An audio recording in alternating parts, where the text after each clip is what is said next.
Bonjour. Bonjour à tout le monde. Bienvenue pour cette première séance de l'année 2024-2025 du SFEPS, du séminaire permanent d'histoire et de philosophie du structuralisme. Alors cette année est un peu particulière sous deux aspects. D'abord, nous avons changé d'horaire. Jusqu'à présent, nous étions... Excusez-moi, j'ai la gorge mystérieusement prise. Trop d'émotions. Non, malheureusement, ça fait quelques temps que c'est comme ça. Et donc, j'espère que vous m'entendez. Donc, nous avons changé d'horaire. Jusqu'à présent, nous faisions des séances de 3 heures, de 17h à 20h. Et à partir de maintenant, nous font donc des séances de 2 heures, tout simplement parce que les institutions, aussi bien l'Université de Nanterre que l'École normale supérieure, en fait, n'ont plus de créneaux de 3 heures. C'est fini. Étrange, disons, un étrange corrélat du changement d'air géologique. En même temps, les séances de 3 heures semblent disparaître. Remarquez, on pourrait faire des séances de 4 heures, mais là, c'est peut-être un peu exagéré. Voilà, donc désormais, ce sera 18h, 20h. La deuxième chose, c'est que donc, ce séminaire, qui reste un séminaire entièrement libre, est aussi ouvert aux élèves de l'École normale supérieure qui souhaitent le valider. Alors, je ne sais pas si c'est le cas, s'il y en a parmi vous. Est-ce qu'il y en a? Une personne, 2 personnes. Très bien. Tiens, alors pour peut-être je te laisserai préciser ça. Je crois que tu as quelques notes sur cette question. La validation du séminaire, elle permet de valider 6 ECTS pour, alors je cite, sur Pegasus et le diplôme de l'ENS. Voilà, je ne sais pas exactement ce que ça veut dire.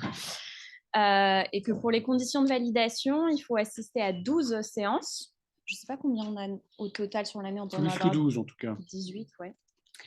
Et donc, la validation sera sur simple présence. Donc, on fera circuler des feuilles d'émargement. Et par contre, si vous avez envie de rendre un dossier à la fin de l'année sur un sujet de votre choix, mais c'est facultatif, mais on serait quand même ravis d'apprendre un petit peu le genre de réflexion ou de questionnement que ce séminaire a pu susciter chez vous.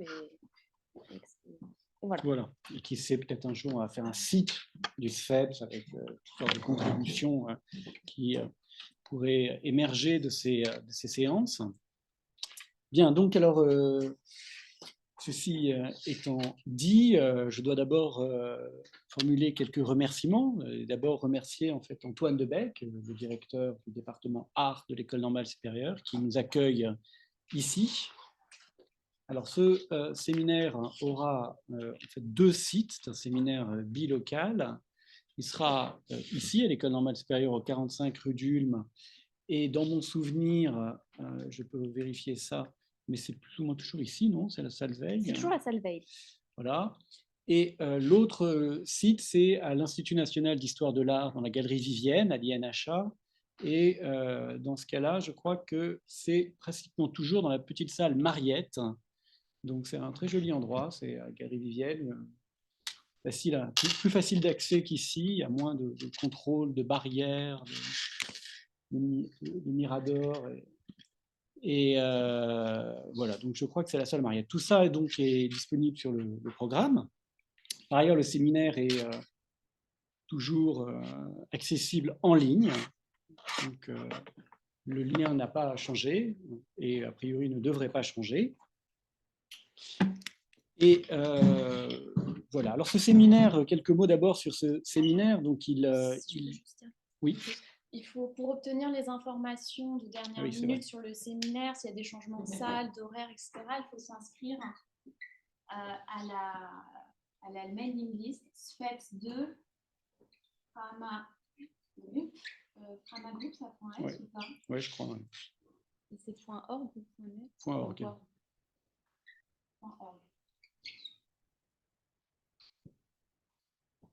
Voilà, j'imagine que pour la plupart d'entre vous, vous êtes déjà au courant.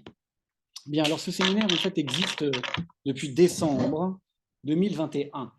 Donc, ça fait déjà quelques temps qu'il existe et il a pour vocation d'instituer un lieu au sein de l'espace académique français où peuvent se réunir des personnes francophones, mais pas seulement francophones. On a quelques séances qui peuvent se faire dans d'autres langues, et en particulier en anglais, qui sont convaincus de l'importance de mieux hériter de ce qui s'est appelé le structuralisme, de ce qui a été connu sous le nom de structuralisme, afin de mieux appréhender les virtualités du présent. Donc ça s'appelle séminaire permanent d'histoire et de philosophie du structuralisme, et permanent signifie quelque chose de assez précis. Ça veut dire que du point où nous sommes,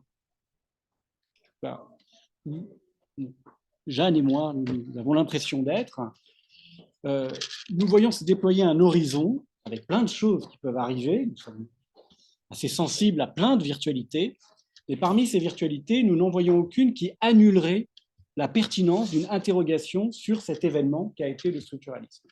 Donc c'est ça que veut dire permanent. Ça veut dire que la question ou les questions soulevées à travers ce qui s'est appelé structuralisme et aussi donc post-structuralisme, en vérité, n'ont pas été périmées pour l'instant et aussi loin qu'on puisse voir dans le futur.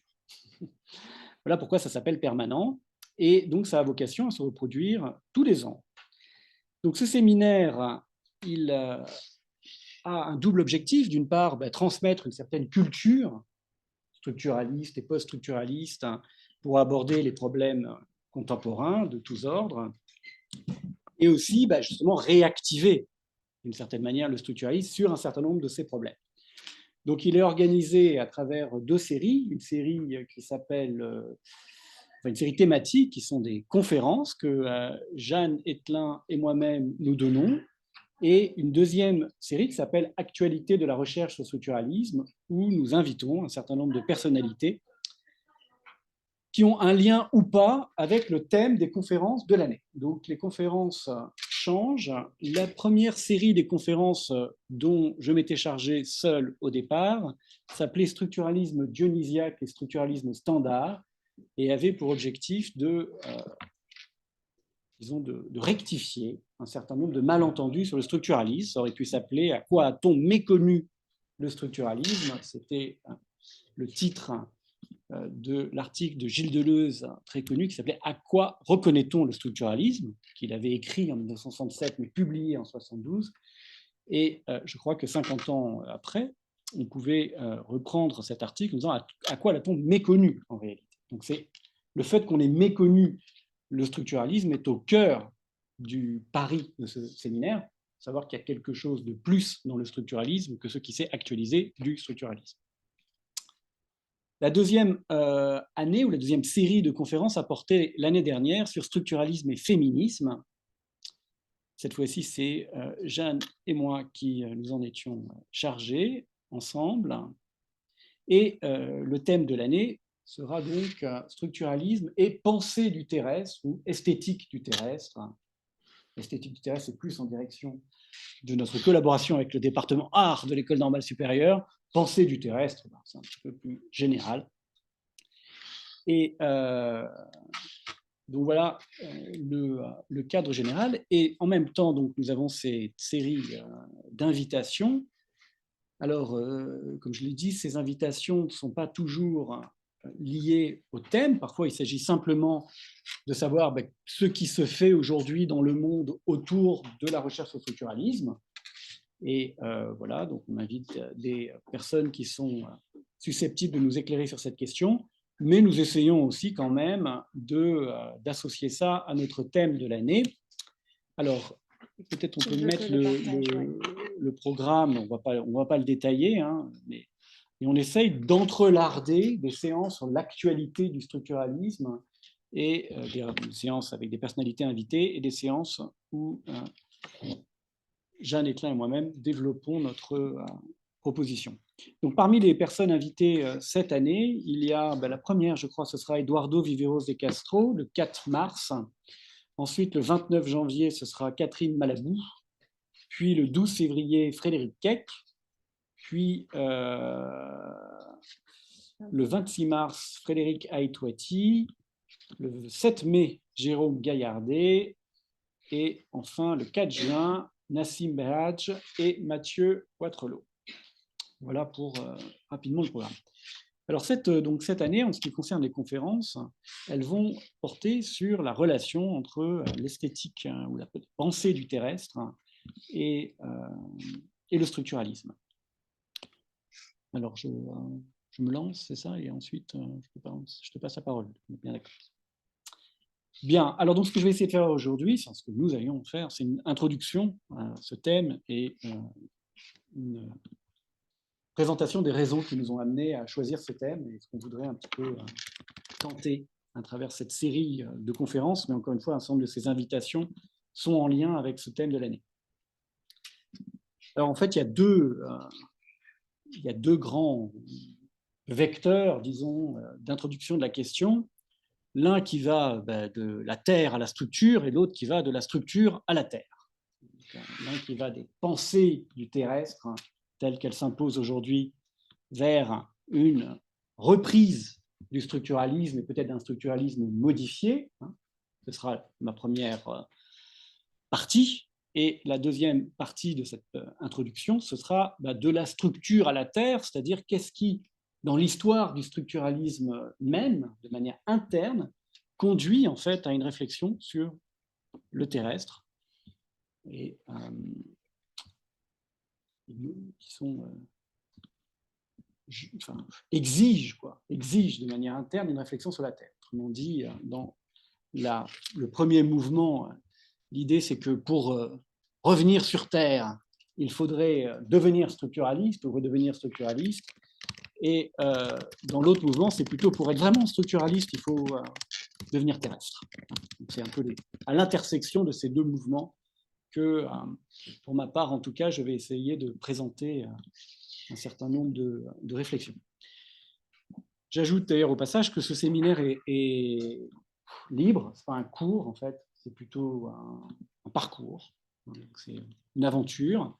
Donc on n'est pas tenu par un cahier des charges précis et on peut s'échapper à n'importe quel moment si on décide en fait qu'il faut qu'on travaille plus précisément sur un sujet et que ça peut très bien être, disons, le résultat d'une discussion entre nous.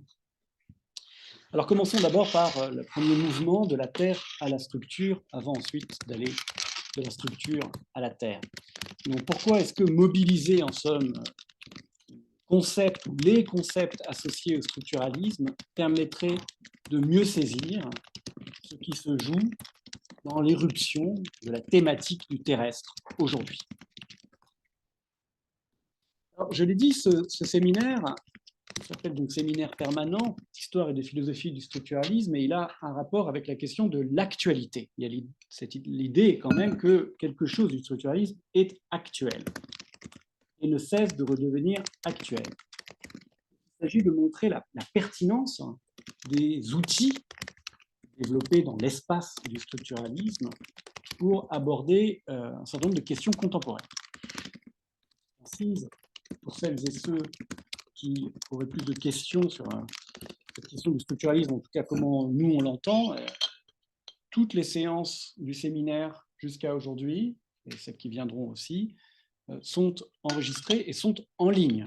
Donc si vous avez besoin de savoir qu'est-ce que je veux dire plus précisément, j'essaierai de le préciser, mais enfin si vous avez besoin de savoir plus précisément que veut dire structuralisme dionysiaque, structuralisme standard, etc., et que vous voulez vraiment approfondir la question, tout est en ligne. Donc, il y a sur YouTube, donc vous suffit de taper SFEPS sur YouTube, ou Maniglier SFEPS, ou Etlin SFEPS, je pense que vous tomberez dessus. Alors, donc le but de ce séminaire, c'est quand même justement de montrer la pertinence pour des questions actuelles des outils de l'intellectualité structuraliste. Or, quelle question est plus actuelle que la question justement du terrestre ou de la Terre? Cette question, on peut même soutenir qu'elle est la question du présent. À proprement parler, c'est celle qui permet de qualifier le présent en tant que présent, c'est-à-dire que différent du passé. Ce n'est pas moi qui le dis, c'est Dipesh Chakrabarty, le grand historien post-colonial indien australien. D'ailleurs, je vous ai peut-être parlé, il va venir à Paris, et notamment à l'école normale cette année. Alors, Chakrabarty a écrit, je ne sais pas si vous arrivez à lire, mais bon, il a écrit un livre récemment qui va en sortir un autre là d'ici quelques semaines. Son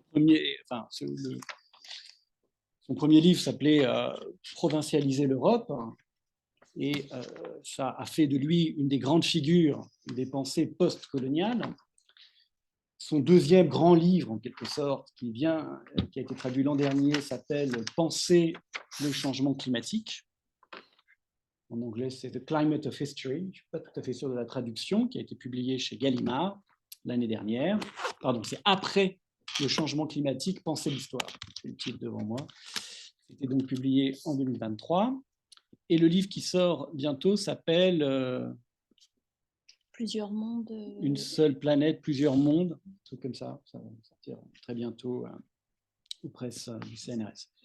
Bon, c'est surtout dans donc ce livre qui a été traduit sous le titre Après le changement climatique que se trouve un texte important, très important, de Chakrabarty qui date de 2009, qui est un article qui s'appelait The Climate of History, le climat de l'histoire, 4 thèses, dans lequel Chakrabarty soutenait que le changement climatique, le bouleversement climatique, n'était pas simplement un événement dont on pourrait faire l'histoire, mais quelque chose qui changeait précisément la conception qu'on peut se faire de l'histoire.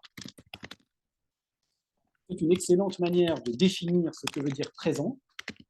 Le présent n'est pas simplement quelque chose qui remplit en quelque sorte le curseur du temps au moment dont nous sommes contemporains. Le présent, c'est peut-être quelque chose qui change la forme même du temps. Change la forme même. Le changement climatique serait en quelque sorte hyper présent, c'est-à-dire présent parce que nous en sommes contemporains, mais présent aussi parce qu'il change ce que ça veut dire en fait qu'être présent à quelque chose. Et peut-être que c'est ça au fond qui constitue la contemporanéité. Être contemporain de quelque chose, c'est pas simplement être, disons, dans la même tranche spatio-temporelle, c'est être dans une tranche spatio-temporelle qui change quelque chose à la forme même d'appréhension du temps. Donc nous pourrions dire que nous sommes à l'âge de la Terre. Nous sommes à l'âge de la Terre, et pourquoi est-ce que je dis à l'âge de la Terre immédiatement après avoir parlé du réchauffement climatique? Eh bien parce que le réchauffement climatique est une réaction du système Terre à l'activité d'un certain nombre d'êtres humains. C'est quelque chose qui rappelle, on pourrait dire, c'est comme ça que ça a été en tout cas présenté, notamment par Bruno Latour ou par Isabelle Stenger, c'est quelque chose qui rappelle aux êtres humains qu'ils sont terrestres. Qu'ils sont terrestres, c'est-à-dire qu'ils agissent dans un cadre qui réagit, et qui n'est pas simplement un cadre, mais aussi un acteur. Isabelle Stenger, justement, dont je viens de parler, écrivait un livre en 2009 déjà, qui s'appelait « Au temps des catastrophes, résister à la barbarie qui vient ». Donc Stengers, S-T-E-G-E-R-S, dans lesquels elle désignait cet événement sous le nom de « intrusion de Gaïa ». C'est une expression précise pour dire que, finalement, encore une fois, le présent se qualifiait par l'arrivée d'un nouvel acteur dans l'histoire humaine, et justement un acteur non humain, qui change l'idée même qu'on peut se faire de ce que veut dire agir historiquement. Cet acteur, c'est Gaïa. Gaïa qui donc est, disons, la Terre, qui se manifeste à travers ses réactions, comme par exemple l'élévation de la température globale à la surface de la Terre, mais aussi l'ensemble des conséquences extrêmement variées que cela signifie.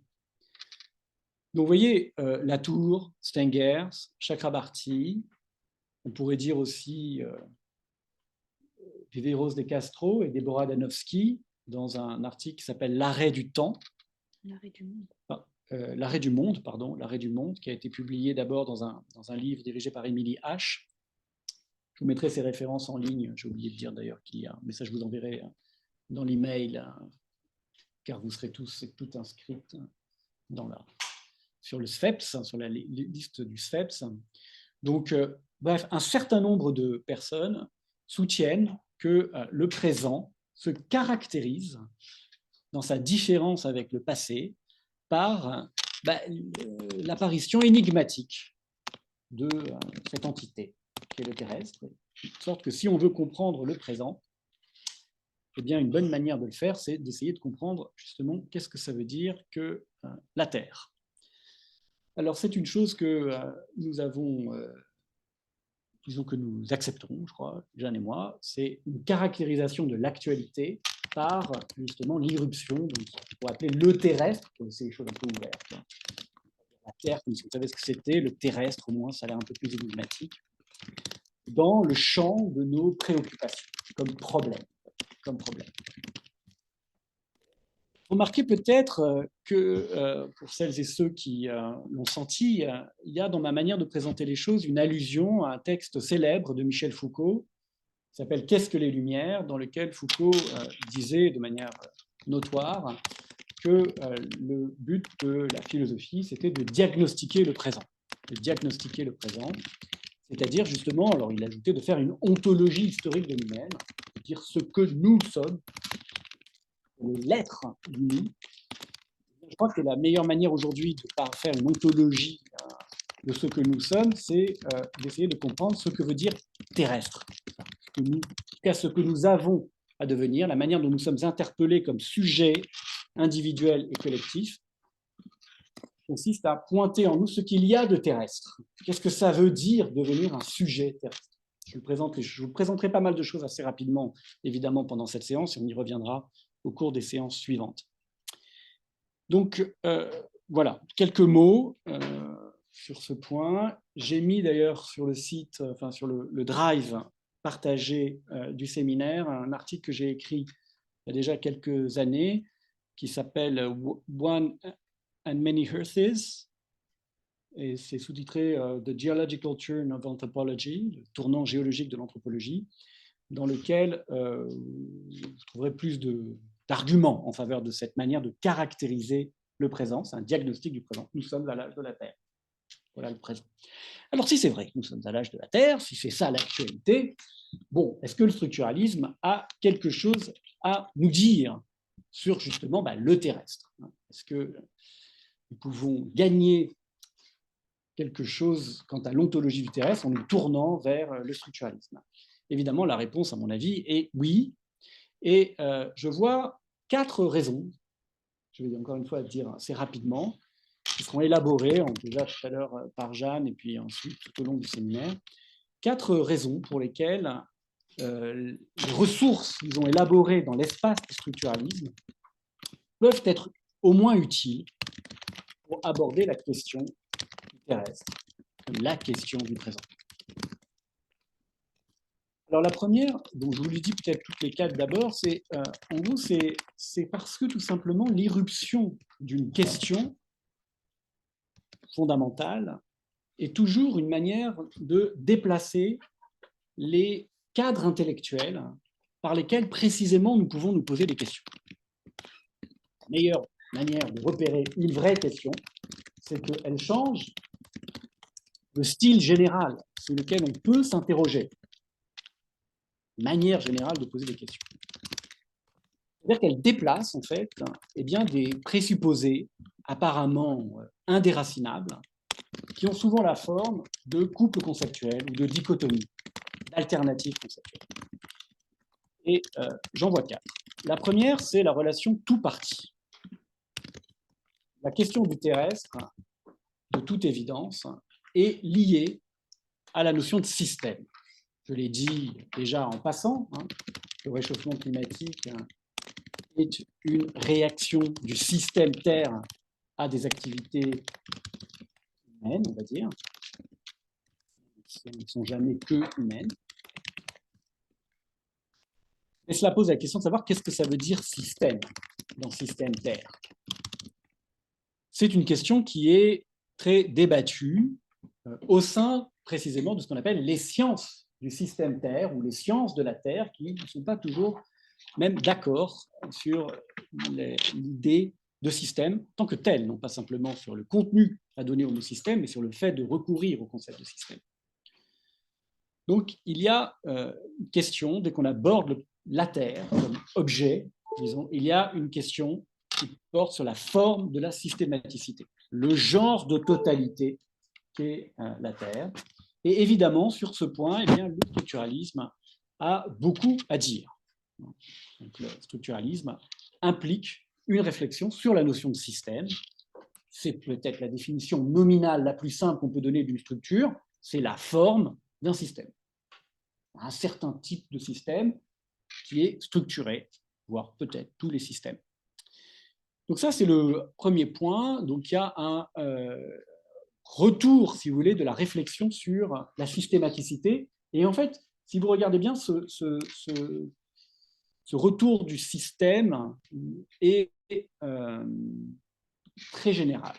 Donc la question du systémique, du systématique, a fait retour dans la pensée contemporaine, et c'est pourrait être une surprise pour un certain nombre de gens, comme moi, qui ont plutôt été formés dans les années 90, à une époque où le point de vue, disons, de la totalité était considéré comme un point de vue périmé, et il s'agissait au contraire d'affirmer le point de vue de la différence, du fragment, de la multiplicité, de l'intotalisable, etc. Donc là, on voit qu'il y a un retour du système, y compris par exemple dans l'histoire. Il y a des grandes histoires globales, il y a un retour à des perspectives à la Fernand-Braudel, mais aussi on parle de systémique, de racisme systémique, de discrimination systémique.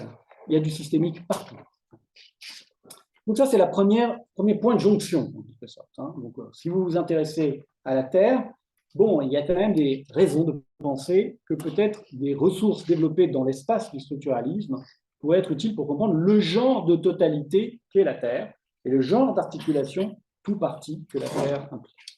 Deuxième couple conceptuel déstabilisé, c'est l'articulation de l'un et du multiple. Donc, non seulement la Terre remet en question la manière dont on conçoit traditionnellement la relation entre le tout et les parties, mais ça remet aussi en question la relation entre le même, on pourrait dire, et l'autre, ou l'un et le multiple. Alors, pourquoi? Alors ça, c'est un petit peu plus compliqué, mais on peut y entrer de manière très simple. D'abord, si on s'intéresse à la question de la Terre, il est assez évident qu'on s'y intéresse parce que, justement, ça met en cause quelque chose aussi des activités humaines. Donc, autrement dit, ce n'est pas simplement les sciences de la Terre et les problèmes que les sciences de la Terre peuvent se poser quant au type de systématicité de leur objet, la Terre, mais c'est aussi les sciences humaines et sociales, ce qu'on appelle les sciences humaines et sociales, qui sont remises, en quelque sorte, sur le métier à travers l'irruption du phénomène terrestre.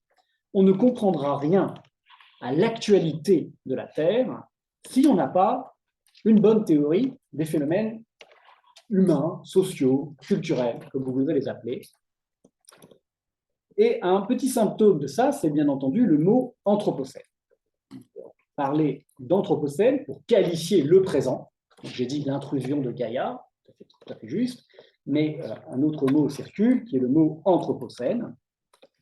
Et de toute évidence, ce mot anthropocène, donc qui désigne, pour celles et ceux qui ne le savent pas, une nouvelle ère géologique de la Terre, donc c'est un terme proposé par des géologues, comme concept stratigraphique, pour pouvoir dater des observations géologiques, et justement d'ailleurs qui porte sur la contemporanéité, c'est-à-dire que l'idée est de trouver un critère, enfin de trouver quelque chose qui sera présent dans toutes les couches enfin, qui sera présent sur toute la surface de la planète, partout, et qui permettra, si vous voulez, à chaque fois de dire que cet événement est coprésent de tel autre événement, puisqu'il y a le même marqueur.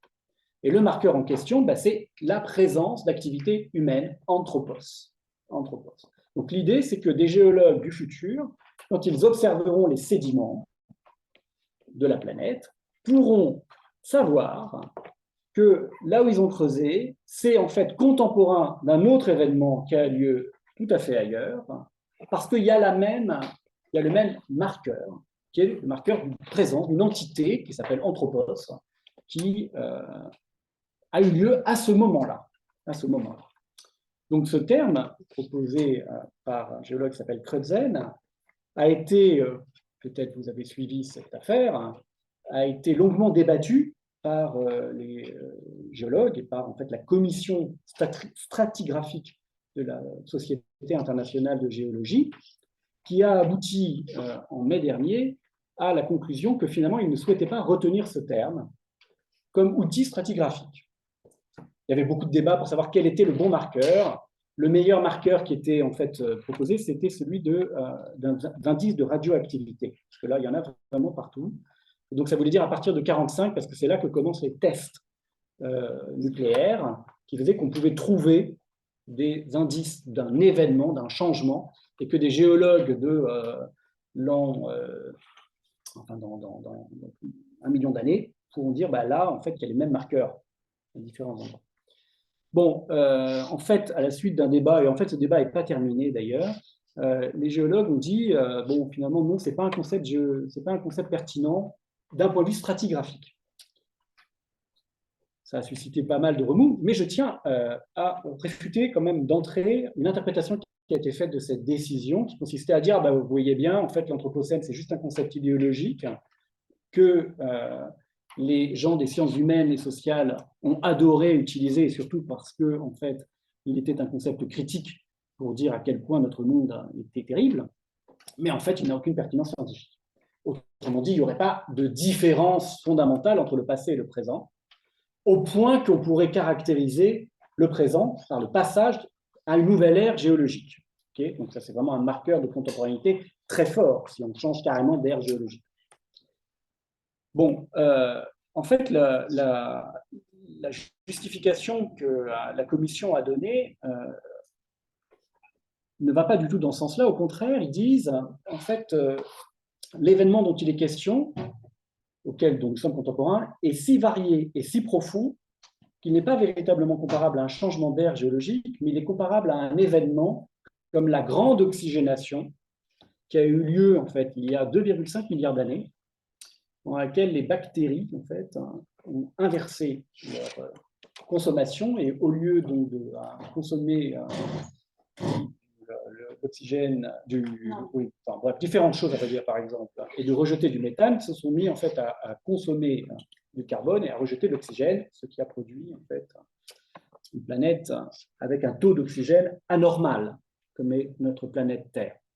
Donc, vous voyez, nous serions en fait contemporains d'un événement dont les échelles temporelles s'évaluent non pas, comme c'était le cas avec la notion anthropocène, en centaines de milliers d'années, mais en milliards d'années. Donc en fait, nous serions comparables à un seul, notre présent ne serait comparable qu'à un seul événement dans l'histoire de la planète elle-même. Donc la différence du passé et du présent dont nous serions contemporains ne comparable qu'à une seule autre différence dans l'histoire de la planète. Donc ce n'est pas du tout une manière de minimiser ou diminuer cet événement. Au contraire, ça le maximise.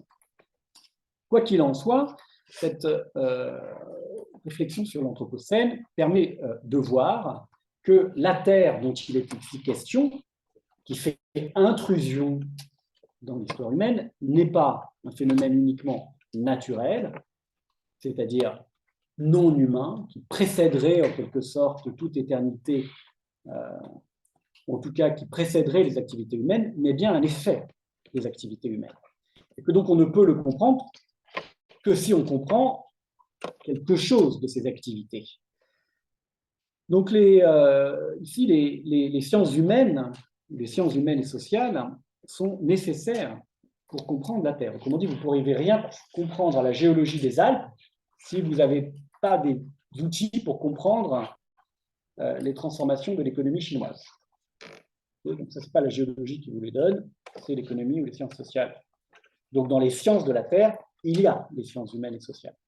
Or, si on regarde en fait les sciences humaines et sociales qu'utilisent les gens qui travaillent en sciences de la Terre, ce sont des outils extrêmement rudimentaires. Je vous suggère de lire les rapports du GIEC, et vous verrez, avec tout le respect infini qu'on a pour le rapport du GIEC, que les catégories qu'ils utilisent pour appréhender les phénomènes humains, ceux qui sont en fait au cœur de leur objet, sont des catégories extrêmement faibles, qui en général sont repris à des théories économiques tout à fait rudimentaires. Donc, bon, en tout cas, ici se pose une question qui est la question de savoir comment avoir une bonne théorie de la Terre, c'est-à-dire en même temps une bonne théorie de ces phénomènes humains, sociaux, culturels. Et bien voilà, cela fait un deuxième mouvement vers le structuralisme, car même si vous ne savez pas grand-chose sur le structuralisme, il y a des chances quand même pour que vous soyez au courant du fait que le structuralisme a été un grand moment de refondation des sciences humaines et sociales et une très forte proposition sur la manière dont on peut aborder scientifiquement ces phénomènes qu'on appelle donc les phénomènes humains, les phénomènes sociaux, les phénomènes culturels. Donc c'est la deuxième raison pour laquelle il faut le faire. Or, eh bien, l'intérêt aussi de ce mot anthropocène, ça rapproche encore un peu plus du structuralisme, c'est qu'il désignait la force géophysique dominante qui permettrait de caractériser cette ère géologique comme anthropos. Et anthropos, évidemment, ça veut dire l'humanité en général, voire l'espèce humaine. Pas clair, c'est le genre humain, l'espèce humaine. Et ça a suscité toutes sortes de débats parfaitement légitimes pour savoir si on n'unifiait pas un peu trop rapidement, justement, la cause de l'irruption du terrestre dans notre histoire, sous le nom d'humanité, ou d'être humain, d'anthropos, alors que, en vérité, cette cause était à chercher dans au moins une sous-partie, minimum une sous-partie minuscule de l'espèce humaine, à tel point que certaines personnes ont parlé d'abord plutôt de capitalocène, l'anthropos qui serait la force géophysique dominante, mais le capitalisme, d'autres d'anglocène, puisqu'en fait il y a une part particulièrement imposante, disons, des activités qui ont eu lieu historiquement dans les États-Unis d'Amérique et la Grande-Bretagne, dans la part, par exemple, des particules de carbone qui sont dans l'atmosphère, plus que dans la plupart des autres pays, y compris notre pays, la France, qui est peut-être un galocène, mais il est moins important que l'anglocène. Un androcène, puisqu'il y a des bonnes raisons de penser qu'un certain nombre de stéréotypes de genre sont aussi associés au type d'activité qui favorise cette réaction du système Terre qui, entre autres choses, produit un réchauffement global. Bref, plein d'autres noms ont émergé justement pour multiplier de l'intérieur cette entité. Or, vous voyez bien qu'ici, on a affaire à un problème classique de l'épistémologie des sciences sociales et des sciences humaines, notamment de l'anthropologie, qui est le problème du rapport entre l'universel et le pluriel. Comme on dit, la Terre, ici, sous le nom d'anthropocène, est-elle une ou est-elle multiple? C'est une question qui est clairement au cœur de toute l'histoire, au minimum, on va dire, de l'anthropologie, et particulièrement au cœur de l'histoire du structuralisme, dans ce qu'il a signifié pour les sciences humaines. Donc, ne pas se poser la question du rapport entre l'un et le multiple quand on se pose la question de la Terre, c'est prendre un risque considérable qui est de répéter la structure coloniale, en fait, qui est à l'origine, en grande partie, du phénomène de l'irruption du terrestre, dans la manière même dont on l'aborde. C'est aborder ce phénomène qui est l'éruption du terrestre, en effaçant justement la diversité interne qui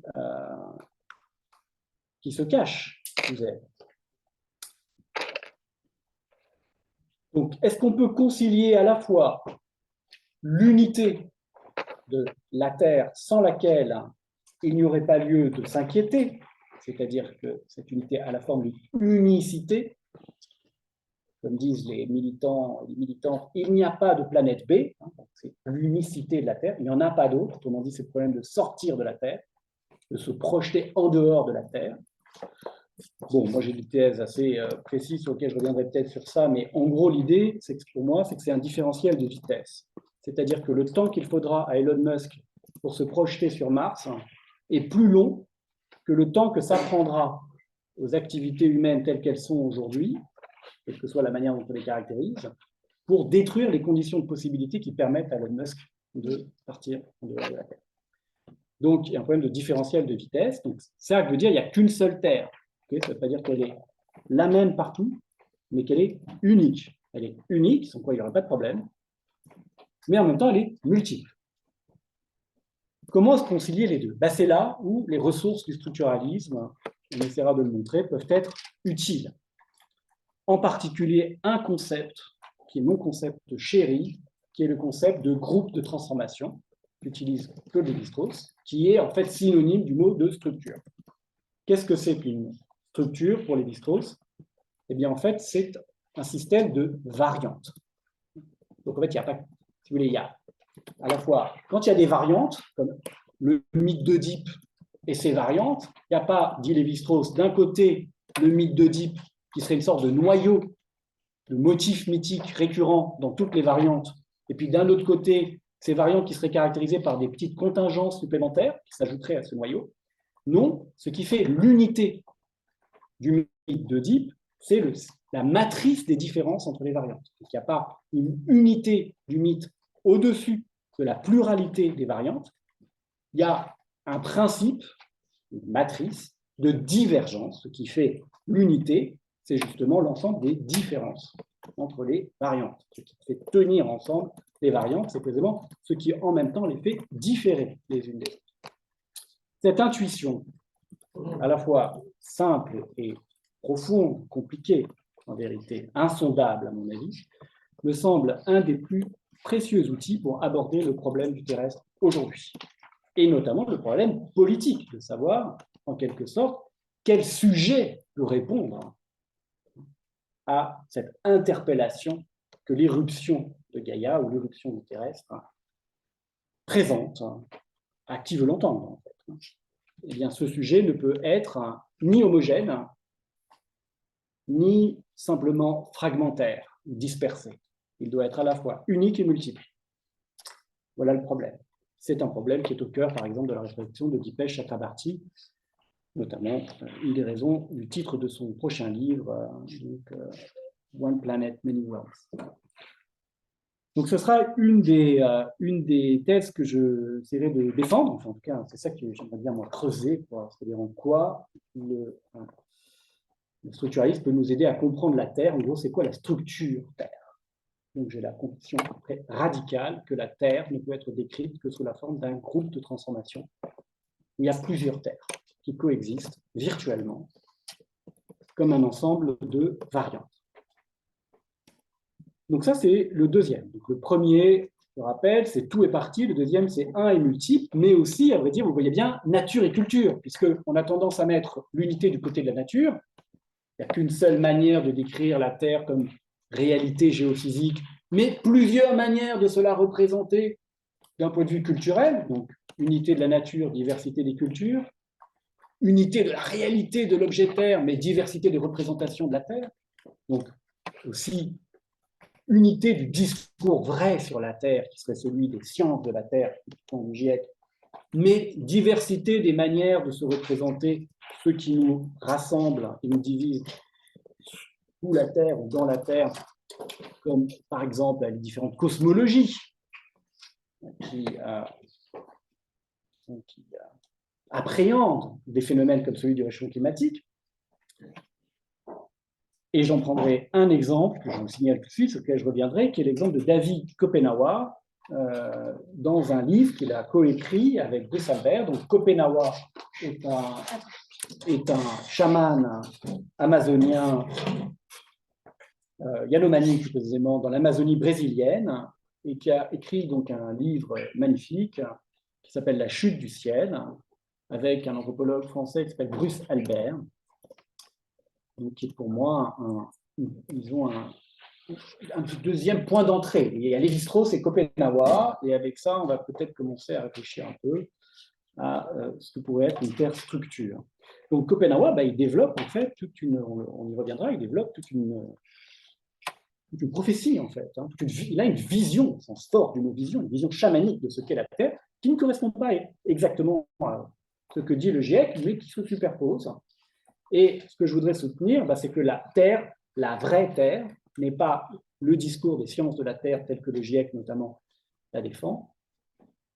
Et le discours de Kopenawa serait simplement une imagination, une représentation de la Terre. Non, la vraie Terre, elle est ce qui permet de penser le discours du GIEC, le discours de Kopenawa et d'autres comme des variantes d'une seule et même Terre, qui est toujours plus qu'une, mais jamais plusieurs entités séparées. Voilà la thèse principale que, pour ma part, je souhaiterais donc défendre. Vous voyez donc qu'on est obligé de dépasser non seulement l'opposition de l'un et du multiple, mais aussi l'opposition de la nature et de la culture, l'opposition de l'humain, du non-humain, on pourrait dire l'opposition de la géologie et de l'anthropologie. On va vers quelque chose qu'on pourrait appeler une géo-anthropologie, en dialogue avec un certain nombre de recherches dans l'anthropologie contemporaine, ce qu'on appelle le tournant ontologique en anthropologie, où vous avez des figures comme Eduardo Viveros de Castro, Philippe Descola, Marine Schreiber, etc. Mais j'y reviendrai. Troisième grande dichotomie catégoriale, en quelque sorte, que la notion de terrestre nous amène à déplacer et que le structuralisme nous permet d'élaborer dans ce déplacement même, c'est l'opposition, on pourrait dire, entre esthétique et logique. Alors, on pourrait dire aussi l'opposition entre l'abstrait et le concret, entre l'intelligible et le sensible. Même, on pourrait dire, entre la matière et l'esprit. Alors, pourquoi la Terre nous oblige-t-elle à repenser ou à déplacer cette opposition? Eh bien, un petit peu pour la même raison que ce que je viens de dire, à savoir que les pensées du terrestre, qui sont notre objet, quelles qu'elles soient, elles se font à partir de la Terre. Et elles sont donc aussi une expression d'une manière d'être terrestre. Comme on dit, elles sont immanentes à la Terre. Même quand ce sont des constructions, comme les constructions des sciences de la Terre, encore une fois, typiquement celles que recueillent les rapports du GIEC. Ce sont donc à la fois des manières de présenter la Terre comme un objet, mais aussi des expressions d'une manière de faire la Terre, d'être terrestre et de fabriquer la Terre. Donc, ça veut dire qu'on ne peut pas sortir de la Terre pour penser la Terre. C'est de l'intérieur de la Terre que la Terre doit être pensée. Et cela remet en cause, en quelque sorte, cette opposition, on va dire, entre objectivité et subjectivité, ou entre sensible et intelligible. Autrement dit, l'objet terrestre est tout autant, enfin, l'objet Terre, plus exactement, est tout autant vécu qu'il est théorisé. Et sa théorisation est une certaine manière de vivre. Les sciences de la Terre sont une manière dont un certain type de terrestres peuvent appréhender le phénomène Terre. La prophétie de Kopenawa est une certaine manière dont un certain type de terrestre est capable d'appréhender l'objet Terre. Et ça veut dire qu'on ne peut pas séparer ici donc l'incarnation terrestre de la pensée du terrestre. Ça, c'est un peu à la Merleau-Ponty.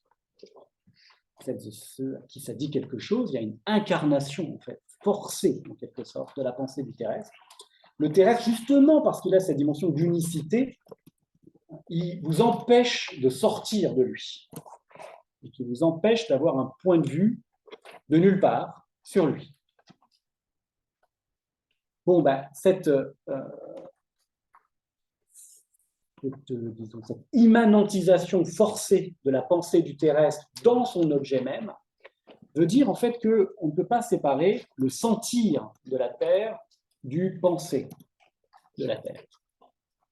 Donc on ne peut pas séparer les dimensions esthétiques et les dimensions, on va dire, logiques, l'aesthésis et le logos. Le fait d'être dedans et de la sentir, et le fait, en quelque sorte, de se mettre à distance de la pensée. La manière dont on se met à distance est aussi une manière dont on la sent, et inversement.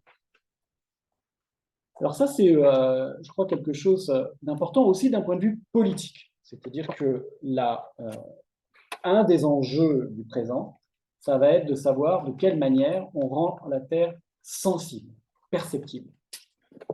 Donc la question de l'esthétique du terrestre est centrale. Donc on ne peut pas séparer sentir et penser. Le concept, si vous voulez, la théorie et l'appréhension directe. C'est véritablement un des enjeux, notamment d'ailleurs, de tous les rapports du GIEC récents. C'est comment faire en sorte que le type d'appréhension de la Terre qui est proposé dans ces rapports puisse en même temps donner lieu, à travers un certain nombre de traductions et de relais, à une expérience incarnée, où en quelque sorte on sent la Terre ici et maintenant. Je vous donne un exemple très simple, mais enfin deux exemples d'ailleurs, comme ça vous permettra de voir l'écart énorme qu'il peut y avoir entre ces différentes esthétiques de la Terre. Mais le premier exemple, c'est celui des indicateurs environnementaux. Si vous avez en fait sur un objet de consommation quelque chose qui vous donne l'empreinte carbone de cet objet, c'est une manière de vous faire sentir ici et maintenant quelque chose auquel vous ne pouvez pas avoir accès avec vos moyens sensoriels habituels. Donc ça fait venir dans l'espace sensoriel ordinaire quelque chose qui effectivement est au-delà, normalement, de ce à quoi on a accès, pour des raisons qui sont dues au caractère systémique, justement, de la Terre.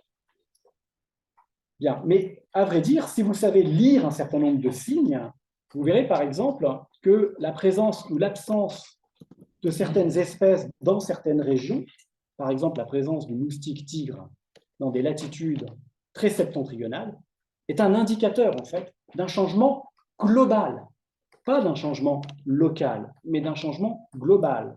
Ça veut dire que c'est la Terre qui s'exprime à travers le moustique tigre. Donc, la prochaine fois que vous faites piquer, dites-vous, la Terre me dit quelque chose. C'est vrai. La Terre parle à travers la piqûre. C'est un signe de la Terre.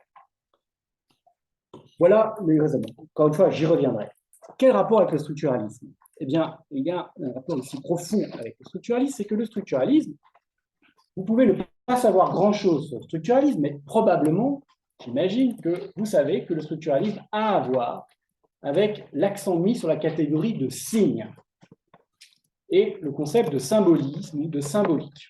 L'idée est exactement, n'interrompt pas le structuralisme, l'idée est que, en vérité, ce dont il s'agit de s'occuper toujours, ce sont de signes. La réalité est faite de signes. Non seulement la réalité dite culturelle, qui est faite de systèmes symboliques, par exemple les langues naturelles, mais aussi les habitudes vestimentaires, les coutumes de parenté, etc. Et aussi, à vrai dire, eh bien, nos symptômes corporels, d'après M. Jacques Lacan, etc. Donc, non seulement les phénomènes dits humains, mais aussi les phénomènes non humains, car le signe dépasse cette opposition. Qu'est-ce qu'un signe? C'est une grande thèse de Saussure. Eh bien, c'est une entité double, ce n'est pas une association entre deux entités, c'est une entité double qui est à la fois sensible et intelligible.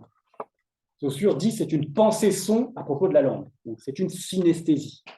Un signe, c'est une synesthésie. Quand vous comprenez ce que je dis, ce n'est pas que vous entendez un son puis que vous l'interprétez pour lui associer une signification, c'est que vous entendez une signification. Et quand vous pensez à quelque chose que vous allez dire, ce n'est pas que vous pensez à quelque chose et qu'ensuite vous le traduisez dans un son, c'est que vous pensez un son. Okay, donc c'est une pensée-son. Lévi-Strauss va développer ça, notamment dans son grand livre, La pensée sauvage, et il va essayer d'expliquer que la réalité elle-même est faite de signes. toute réalité est faite de signes. Et d'ailleurs, dit-il, les sciences contemporaines, donc il écrit en 1962, nous montrent que la réalité est faite de signes, de messages ou d'informations. Et que de ce point de vue-là, les sciences les plus contemporaines, dit même la physique microscopique, la microphysique, est d'accord avec la pensée qu'on supposait superstitieuse, qui justement perçoit des messages dans le monde. On dit que l'araignée apparaît sur le bout de ma table, me dit quelque chose. Et Lévi-Strauss dit, oui, c'est vrai. Les physiciens te disent raison si tu penses que l'araignée te dit quelque chose. C'est vrai. Donc, il y a une métaphysique du structuralisme qui est une métaphysique du signe. C'est une des thèses que je soutiens de manière très obstinée. C'est-à-dire que la catégorie fondamentale du structuralisme, c'est bien la catégorie signe, mais que le signe est une forme de réalité nouvelle. Ça a un mode d'existence particulier. Eh bien, je voudrais soutenir que ce mode d'existence est aussi celui dont on a besoin pour penser la Terre. La Terre, en fait, fait signe, elle existe sous la forme de signe. Et c'est d'ailleurs la raison pour laquelle elle est traductible, enfin, et elle n'existe que sous des formes de traduction diverses. Donc, s'il y a plusieurs terres, ce n'est pas tellement étonnant. C'est comme la langue, il n'y a jamais qu'une seule langue, il y a toujours plusieurs langues. Donc c'est le troisième ligne. Et le quatrième déplacement fondamental, c'est le déplacement de l'opposition entre temps et espace. Alors là, je laisserai Jeanne peut-être cette fois-ci une autre fois en parler, mais ça a écrit un article dans la revue Les Temps qui restent sur cette question. On a beaucoup reproché au structuralisme là encore, si vous ne connaissez pas grand-chose sur le structuralisme, peut-être vous savez quand même qu'on a accusé le structuralisme de rejeter l'histoire, de rendre l'événement impossible, de rejeter le devenir, etc. Et on lui en a fait grief, notamment en l'opposant au marxisme, à d'autres formes de pensée de l'histoire. Or, bien, justement, aujourd'hui, la Terre nous oblige à penser que la vision qu'on avait du cadre de nos actions comme étant une histoire globale doit être remise en cause et que, au fond, la question centrale que nous avons à poser aujourd'hui, c'est celle de la forme de la spatialité. La Terre, c'est un certain type d'espace. Et le structuralisme a été justement ce déplacement d'une réflexion sur le temps et l'histoire, caractéristique du XIXe siècle, à une réflexion sur les formes de l'espace, caractéristique du XXe siècle. Ça, c'est Michel Foucault, notamment. Mais il n'est pas le seul. Donc, on a des modèles de spatialité qui ont été développés dans le cadre du structuralisme et des discussions auxquelles le structuralisme a donné lieu, qui sont extrêmement précieux pour aborder la question du terrestre, savoir quel genre de reconfiguration du rapport entre l'espace et le temps est en train d'arriver sous le nom de Terre. Voilà donc 4 grandes lignes sous lesquelles la Terre rencontre la structure. Malheureusement, ça n'était qu'un des premiers mouvements. Donc, le premier mouvement, vous voyez, qui va de la Terre à la structure. Donc, vous vous intéressez à la Terre, eh bien, demandez-vous si vous n'auriez pas peut-être intérêt à devenir structuraliste. Donc, revenir sur Terre, oui, c'est nécessaire, comme disait Latour, mais pour ça, peut-être, ce serait pas mal de redevenir structuraliste. Mais comme je l'ai dit, il y a un mouvement inverse. Alors, je vais peut-être aller plus rapidement sur ça et j'en reparlerai une fois après. Il y a un mouvement inverse. Donc, le premier était une question d'actualité. La Terre et la structure se nouaient dans l'actualité. Et le deuxième, au fond, est plutôt une question d'histoire. Et que si on s'intéresse à l'histoire du structuralisme, et ce séminaire est un séminaire non seulement permanent, mais c'est un séminaire aussi d'histoire, de philosophie du structuralisme, eh bien, on peut se demander si le structuralisme, disons, de lui-même, ne nous inciterait pas à réfléchir à quelque chose qui a à voir avec la Terre. Donc, autrement dit, le structuralisme comme événement intellectuel ne nous conduit-il pas à faire de la Terre, ne contient-il pas le terrestre comme un thème? Alors, a priori, ça paraît pas très évident.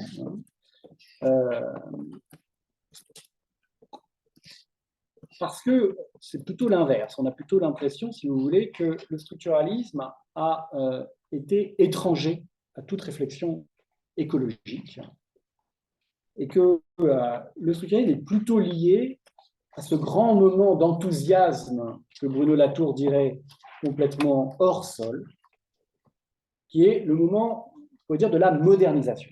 Donc, le structuralisme a été associé à la modernisation, notamment parce qu'il se prétendait un projet scientifique. mais aussi parce qu'il faisait de ce qu'il y avait apparemment de plus formalisable, de plus mathématique, de plus abstrait dans les êtres humains, le cœur de leur vérité, la structure. Alors ça, ça a été soutenu notamment par une grande historienne états-unienne, Christine Ross, R-O-2-S, dans un livre qui a été traduit en français sous le titre « Rouler plus vite, laver plus blanc, modernisation de la France et décolonisation au tournant des années 60 ». En anglais, c'est plus rigolo, c'est « Fast Cars, Clean Bodies, Decolonization and the Reordering of French Culture ». Donc, l'idée, c'est qu'elle fait une interprétation du structuralisme des années 50 en l'insérant dans le contexte de la modernisation en marche forcée de ce pays, sous la houlette de la 4e puis de la 5e République. Disons Pompidou, quoi.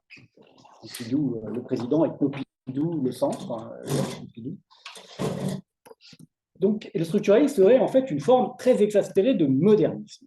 Donc, ce serait une pensée radicalement moderniste, et donc hors sol. Et donc, hors sol, vous voyez, clean bodies, fast cars. Il ne faut pas faire moins terrestre. C'est ce qui produit précisément l'anthropocène. C'est à force de vouloir se laver et d'aller plus vite qu'on finit par réchauffer la planète, exterminer en fait un nombre considérable d'espèces, enfin plus qu'on n'a jamais exterminé dans toute l'histoire de la Terre, sur tout au passage, en tout cas en termes de vitesse, etc. Bon, mais pourquoi dit-elle ça? Elle dit ça parce qu'en fait, elle a une certaine interprétation du structuralisme, et c'est là où c'est intéressant de faire de l'histoire du structuralisme. Elle a une interprétation du structuralisme qui consiste à voir en gros dans le structuralisme une pensée de la totalité que j'appellerais fonctionnelle. Elle a une interprétation technocratique du structuralisme. Elle pense que la notion de structure désigne en fait la forme d'une totalité fonctionnelle comme une machine. Donc une pensée technocratique, elle appréhende le phénomène social comme une sorte de grosse machine, bien huilée. Et l'idée, c'est justement de faire en sorte que cette machine soit performante, optimale dans ses mécanismes. Cette lecture du structuralisme, en fait, elle la reprend à un philosophe marxiste, Henri Lefebvre, dans un livre qui s'appelle « L'idéologie structuraliste », polémique contre, en particulier, les Lévi-Strauss. Or, à mon humble avis, Lefebvre se gourre complètement.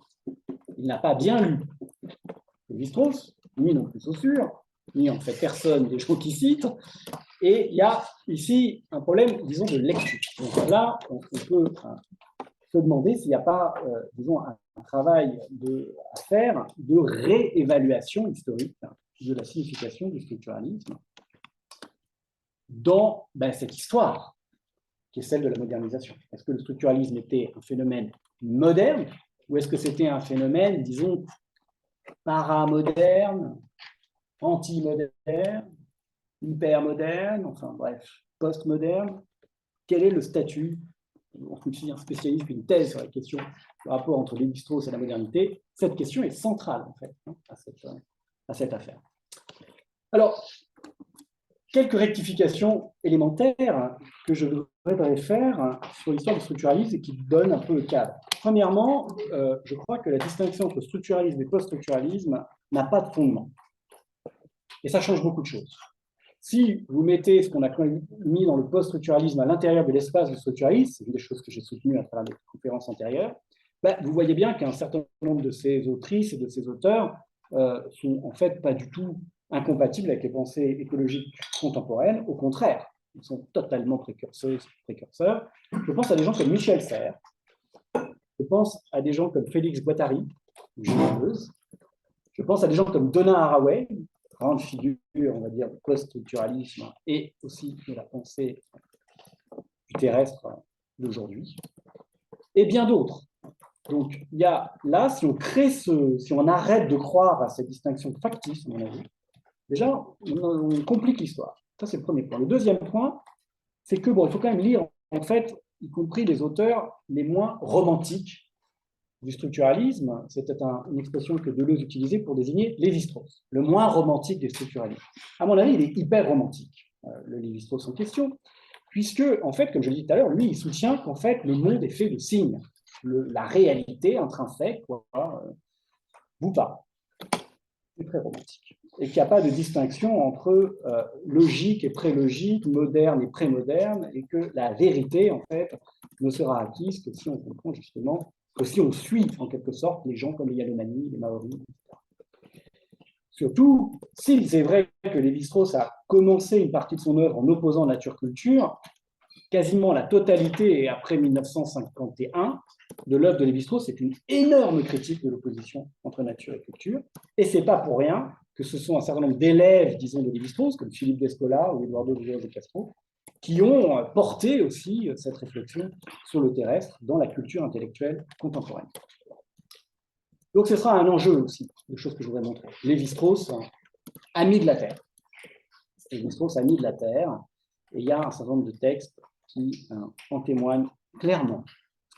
Et puis si on remonte encore au-delà, vous voyez, je suis parti de post-structuralisme, je vais aller si on remonte dessous et qu'on va voir du côté de Saussure, etc., bien, on pourrait là encore se dire, mais Saussure, c'est vraiment l'anti-écologie par excellence, puisqu'il y a la notion d'arbitraire du signe, il y a l'idée selon laquelle, justement, les langues sont totalement arbitraires, par opposition, par exemple, à un courant qui est représenté par Peirce, le sémioticien et philosophe états-unien, qui, lui, voit dans le signe quelque chose qui exprime une réalité naturelle. Bon, ben là, c'est pareil. Si on lit de près, je l'ai fait dans d'autres textes, on verra qu'en fait, pour Saussure, une langue est un milieu sensible. Bref, on peut compliquer l'histoire. On peut compliquer l'histoire considérablement. Donc, c'est ce qu'on va aussi essayer de faire à travers ce séminaire. En tout cas, moi, c'est ce que je vais essayer de faire. Et une des choses que je voudrais montrer, c'est justement que ce n'est pas par hasard que c'est soit dans la continuité de l'anthropologie lévi-straussienne qu'une partie des questions et des ressources présentées aujourd'hui sur la question du terrestre se sont élaborées, et je pense ici à Philippe Descola, à Eduardo Figueroa de Castro, en particulier, donc à l'anthropologie dite du tournant ontologique. Donc, je voudrais essayer de vous montrer, je ferai ça, je pense, la prochaine fois, qu'il y a un tournant géologique, en fait, dans l'anthropologie, qui est profondément lié à une idée de l'anthropologie lévi-straussienne. Voilà, en quelque sorte, pour les chemins, les chemins auxquels... bon, voilà. Qu'est-ce qu'on fait? Je ne sais pas si est-ce que déjà peut-être il y a des questions. Ah, parce que... On peut peut-être prendre des questions et recommencer la semaine prochaine. Ça. Comme vous voulez. Ouais. Okay. Enfin, j'en sais rien, mais c'est une possibilité, parce que comme ça prend beaucoup de temps. Pas de questions, de remarques, des objections, des compléments. On n'est pas encore habitué au format de 2 heures, donc on n'est pas très bien calibré sur notre gestion du temps. Parce qu'à vrai dire, moi j'ai aussi une petite introduction. Mais... Qui fera aussi 2 heures? Non, pas du tout, je ne crois pas. Ah ouais, non, je ne crois pas. Mais qui redit en tout cas un certain nombre de choses et en complète d'autres. Mais effectivement, on peut déjà au moins poser des questions de clarification, des commentaires. Soit sur le programme, sur la problématique.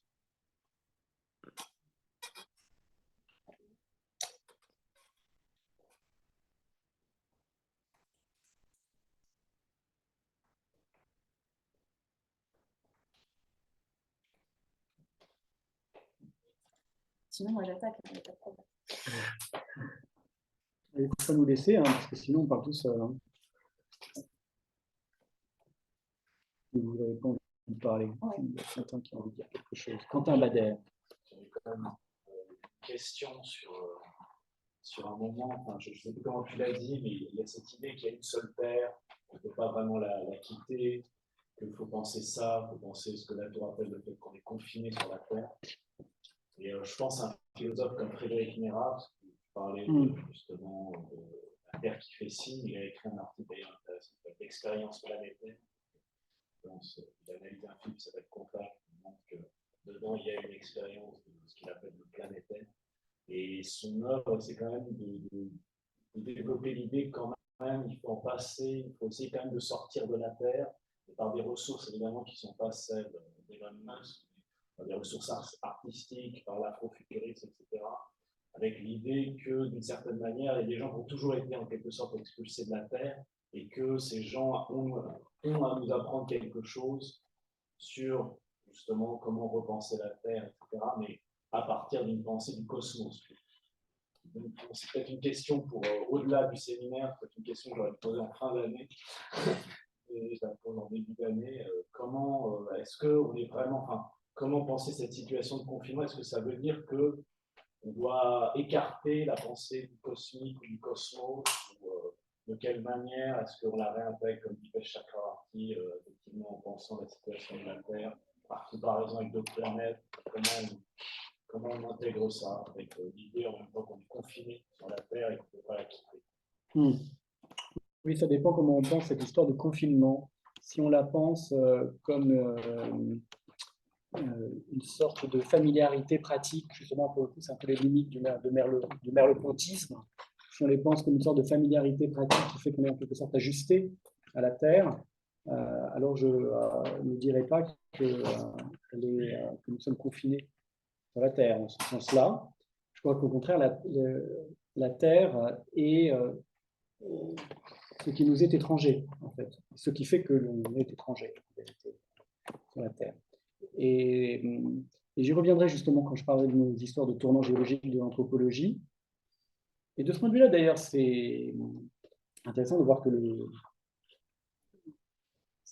la personne, je trouve, qui a vu ça avant que les questions soient, enfin les questions, disons, écologiques soient sur la table, c'est en fait Spivak, dans son fameux texte, La planétarité, qui est un texte sur la littérature comparée, et sur la question de l'altérité. Et elle fait cette remarque, je trouve très juste, sur laquelle je reviendrai, qui est qu'en gros, on va dire à l'époque moderne, elle ne le dit pas comme ça, mais c'est moi qui traduis Spivak, il faut traduire Spivak de toute manière, mais qu'à l'époque moderne, l'altérité est toujours quelque chose qui est au loin, et c'est toujours une relation avec le distant. Et elle commente le roman de Conrad, Heart of Darkness.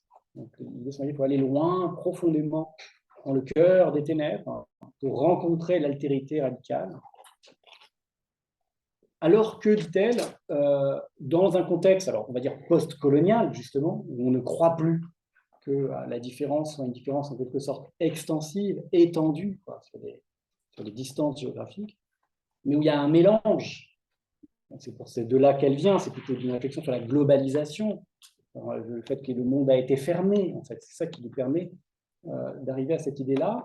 Mais elle arrive à cette idée-là qui est de dire, je crois, ce qu'elle appelle la planétarité, c'est le fait que la relation à l'altérité se fait comme une différence dans la manière d'être dans ce qui nous est étranger également, en quelque sorte, en tout cas, ce qui nous est étranger, aussi bien aux uns qu'aux autres. Et ça, comment je l'entends?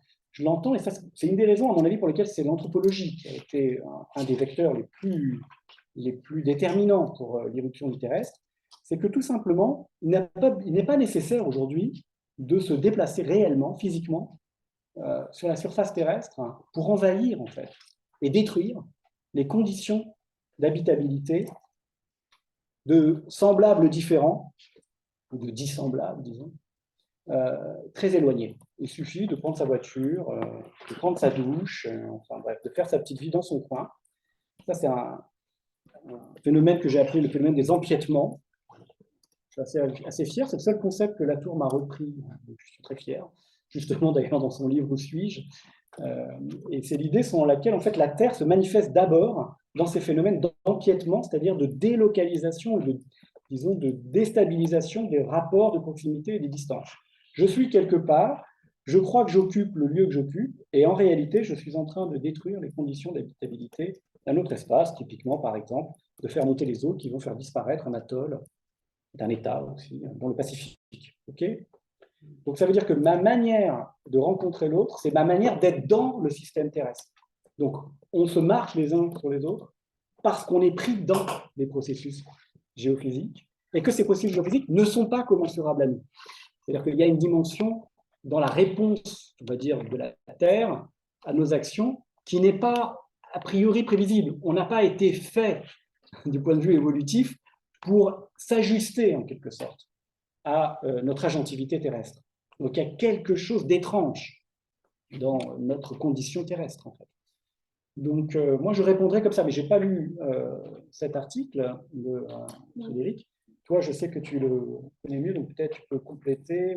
Non, mais peut-être juste souligner pour les personnes qui ne seraient pas forcément aussi tout à fait familières de ces corpus-là, qu'il y a une distinction conceptuelle entre terrestre et planétaire. C'est-à-dire que le planétaire désigne cet aspect totalement incommensurable de la planète qui excède toute expérience humaine possible, qui précède et conditionne l'expérience humaine, qui renvoie plutôt à une sorte d'arché et qui est aussi le signe, donc, le nom aussi de cette altérité radicale de la planète, alors que le terrestre désignerait plutôt les manières de construire l'habitabilité de la Terre à travers les interactions entre les différents phénomènes biologiques, géologiques, physiques, mais que la terrestrialité implique différents modes, différentes manières de faire terre, de construire l'habitabilité de la Terre,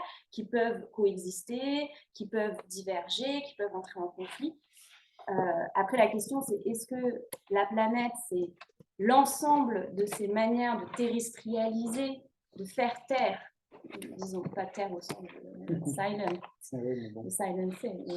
de fabriquer la Terre, l'habitabilité terrestre, ou est-ce que la planète, dans la manière même dont elle excède l'expérience possible et humaine, son incommensurabilité, ce reste presque au sens aussi déridien, est-ce qu'elle n'excède pas l'ensemble même de toutes ces possibilités de terrestrialisation? Ok, donc la planète serait plus que la multiplicité. Chez Nera, chez Spivak et chez Chakrabarty, c'est le cas. Chez Chakrabarty, c'est un peu ambigu, il me semble, mais bon. Si, quand même. En tout cas, c'est sûr qu'il y a deux lignées. Il y a les planétaires et il y a les terrestres.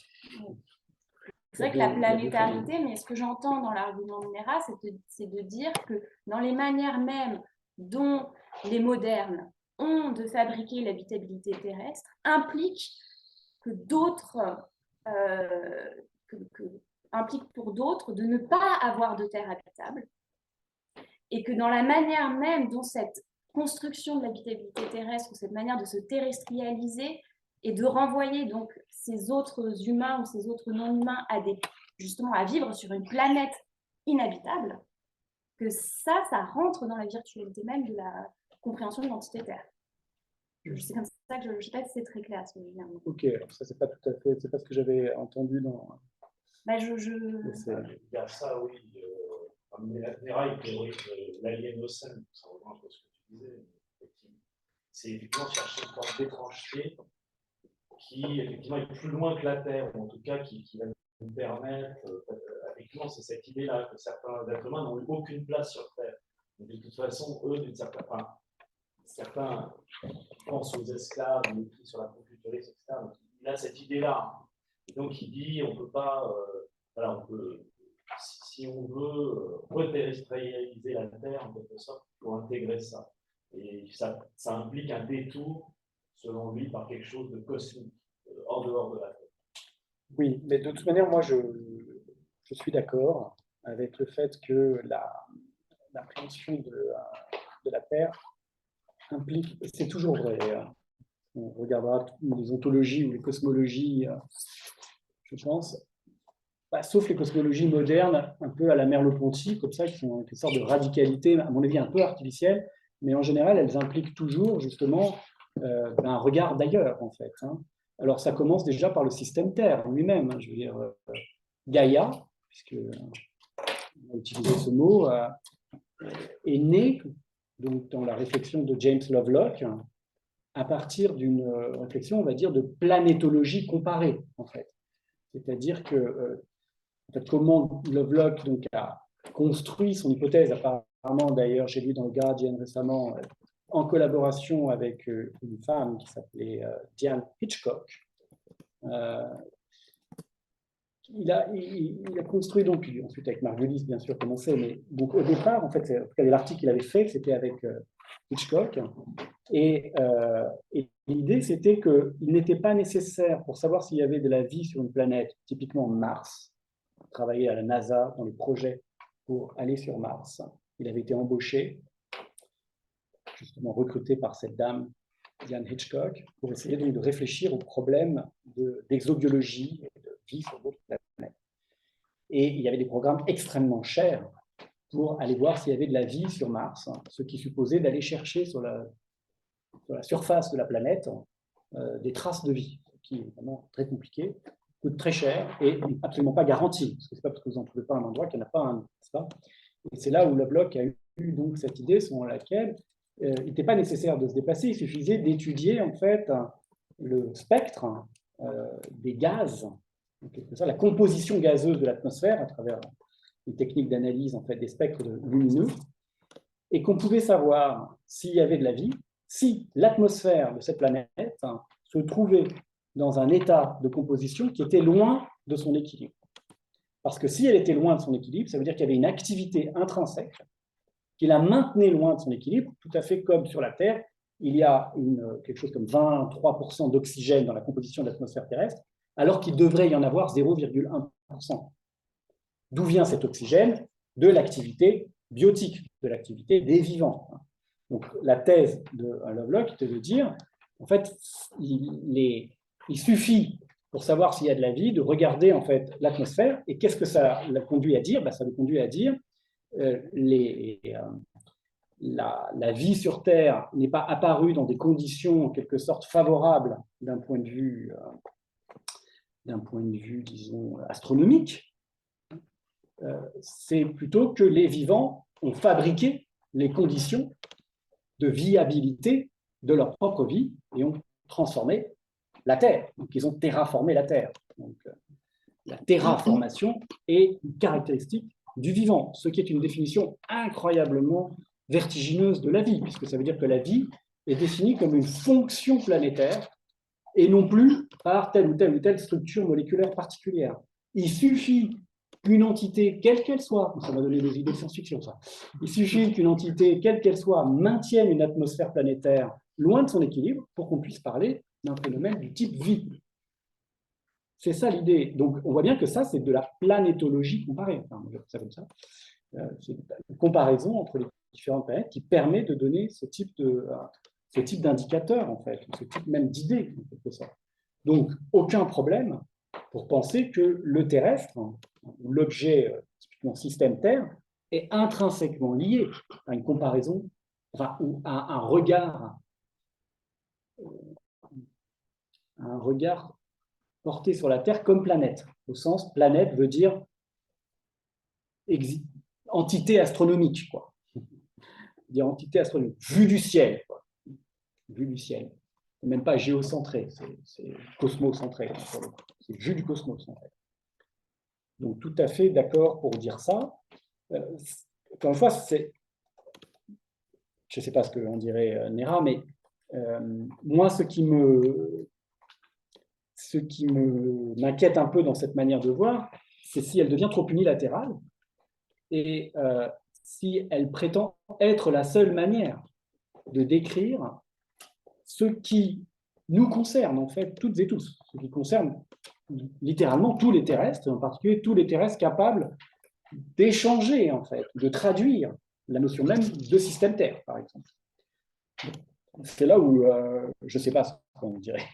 Mais ce qui est sûr, c'est que par exemple, un discours comme celui de Schopenhauer est lui aussi, en fait, un discours qui va se rapporter à la Terre comme quelque chose, on va dire, d'inhumain, en vérité, d'étrange, qui n'est pas a priori là pour accueillir les êtres humains, qui n'est pas dans un rapport de familiarité pratique. Pourquoi? Parce que en fait, cette terre, il faut la voir du côté des ancêtres cannibales. On ne peut pas l'avoir uniquement du côté de nous qui sommes bien à l'aise sur la Terre ou mal à l'aise sur la Terre. Donc il y a toujours un point de vue d'ailleurs.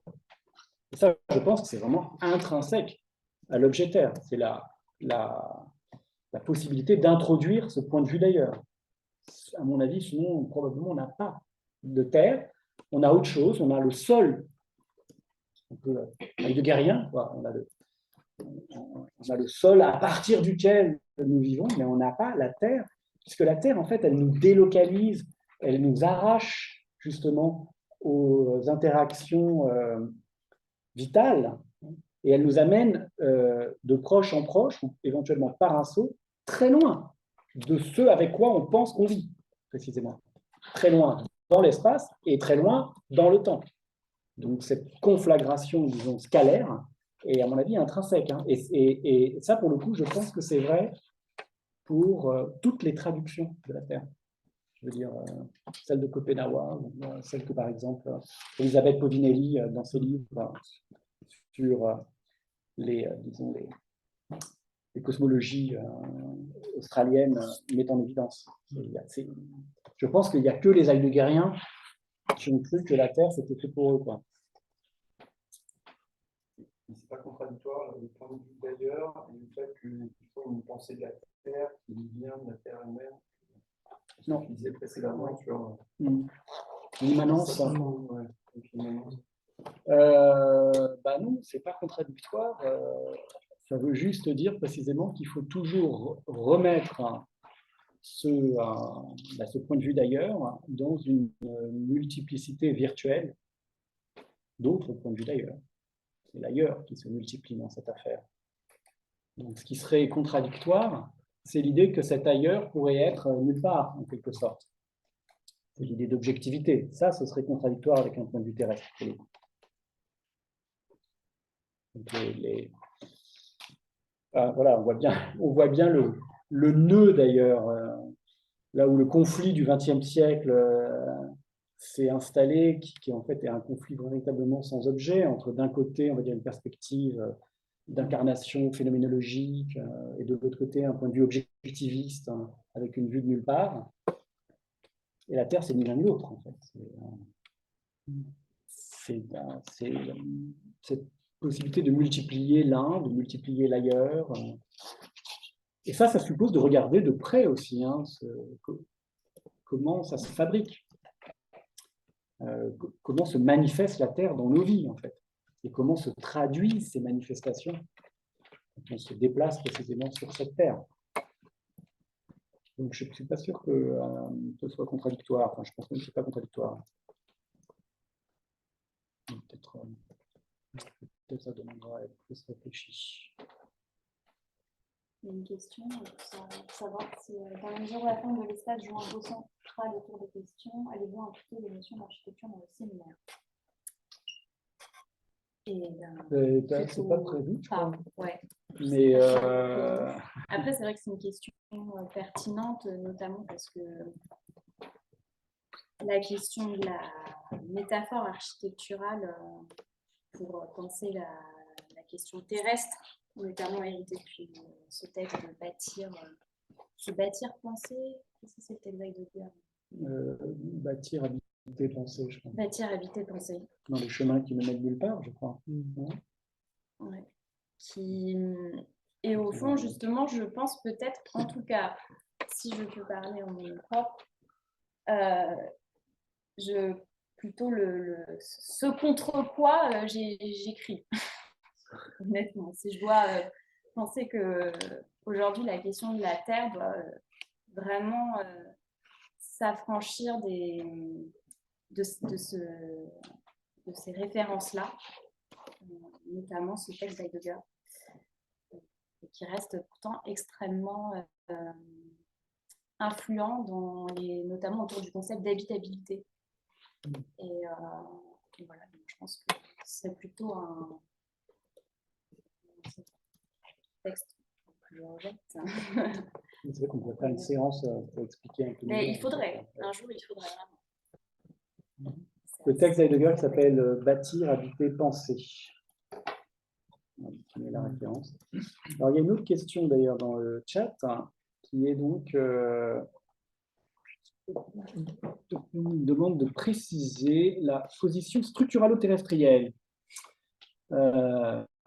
qui est ici présentée par rapport aux différentes pensées du vivant qui occupent l'espace intellectuel français actuellement. En somme, quelle est la différence entre le terrestre et le vivant et qu'est-ce que le terrestre permet de penser que ne permet pas le vivant? Alors là, il y a une réponse effectivement assez simple à mon avis. D'abord, alors assez simple, peut-être caricaturale, mais quand même assez simple.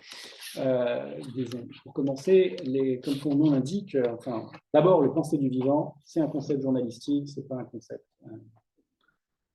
concept, revendiqué par les gens, même si la catégorie du vivant a pu être revendiquée, en particulier par Baptiste Morisot. Premièrement. Deuxièmement, alors là, il y a quand même une vraie différence qui est que ce qui va caractériser, à mon avis, la pensée du terrestre, c'est justement la continuité entre le biotique et l'abiotique. Ce qui, en fait, fait fondamentalement l'innovation, notamment de Lovelock et de Margulis, c'est d'avoir montré qu'il n'y a pas de raison fondamentale de faire cette distinction entre le vivant et le non-vivant, entre le biologique et le minéral, et que ce qui est minéral, par exemple les montagnes, sont tout autant des manifestations de la terraformation de la Terre que la diversité des espèces vivantes. Ça, c'est un des premiers aspects. Donc, l'approche est plutôt une approche, on va dire, biochimique. Enfin, en tout cas, dans mon esprit, quand je parle de terrestre, ce qui m'intéresse, c'est plutôt les liens biochimiques, la biochimie, biogéochimique, que, disons, la question biologique.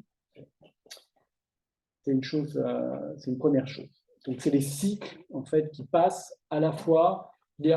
Les cycles du terrestre, ça passe par des vivants, mais ça retombe dans des sédiments profonds qui reviennent en forme calcaire, qui forment de l'eau.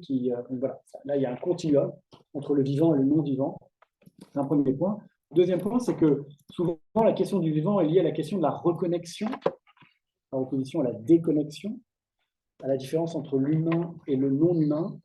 Et moi, je pense que l'important, c'est au contraire de saisir précisément ce à quoi on ne peut pas se connecter d'une manière si facilement immédiate, à savoir le terrestre. C'est-à-dire que le fait que nous soyons des agents terrestres, c'est-à-dire des entités qui terraformons notre planète, non seulement ici, mais dans beaucoup d'autres endroits, en fait, sur toute la surface de la planète actuelle, mais non seulement actuelle, mais aussi pour 100, 200 000, 1 million, 3 millions d'années, okay, on n'a pas d'accès en fait à ça.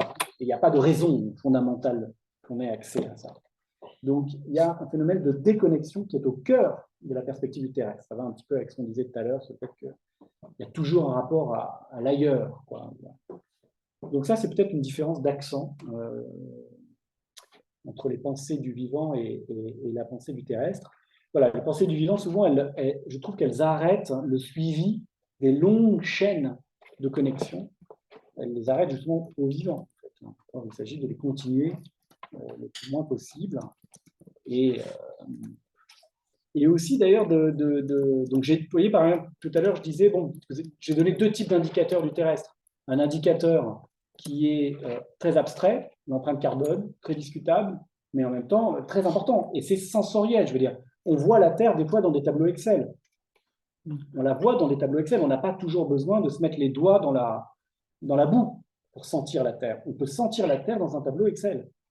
Même d'ailleurs, c'est une très bonne manière de s'entraîner à sentir la Terre, en fait. C'est essayer de lire des tableaux, des graphiques, etc. C'est sentir ça. C'est sentir. C'est une affaire d'aesthétisme. C'est de l'esthétique. Mais on peut aussi, effectivement, sentir la Terre en regardant autour de soi, en sentant des variations de l'odeur des forêts, etc. Mais il n'y a pas de privilège particulier de cette immersion dans l'immense complexité, disons, du vivant, qui est très importante, pas le problème. Mais c'est que il n'y a pas de raison de la faire privilégier. Et le faire, c'est un débat que j'ai eu avec un grand auteur que j'aime beaucoup, qui s'appelle David Abram, qui est vraiment peut-être la figure, je trouve, la plus intéressante de cette pensée du vivant, vraiment, qui fait de l'immersion dans le vivant, mais très merleau-pontienne pour le coup, la condition de la reterrestrialisation. Et je pense que malheureusement, si on voit les choses comme ça, eh bien en fait, on se condamne à ne pas pouvoir penser la condition urbaine, la nôtre en fait, pour la plupart d'entre nous. Parce que ça veut dire que c'est seulement quand vous êtes dans des forêts vierges que vous pouvez vous reconnecter avec la Terre. Mais comment vous allez aller dans des forêts vierges? Très vraisemblablement en avion, en fait. Donc ça va en fait déjà impenser la manière dont vous êtes terrestre, la manière dont vous allez vous reconnecter avec le terrestre, en fait, a un effet qui ne correspond pas du tout à ce que vous sentez quand vous êtes dans la forêt. D'accord? C'est ça le raisonnement qu'il y a derrière. Donc voilà, je pense qu'il faut, ici peut-être là encore, c'est comme avec le planétaire. Le planétaire et le terrestre, ce n'est pas pareil. Peut-être que les pensées du terrestre et les pensées du vivant, à mon avis, ne sont pas les mêmes. Donc je pense qu'il faut se reterrestrialiser, et ça va bien au-delà de sentir son intime immersion dans l'immense réseau de la vie, quoi, le web of life. Quoi. Ça, c'est très bien, mais ce n'est pas la seule manière dont la Terre se manifeste. Si je peux me permettre, ce que tu dis, ça me fait penser à cette reconnexion qui peut avoir lieu par les cas de Excel. Et tu dis que c'est une réflexion du GIEC, le caractère à la fois sensible de cette territorialité.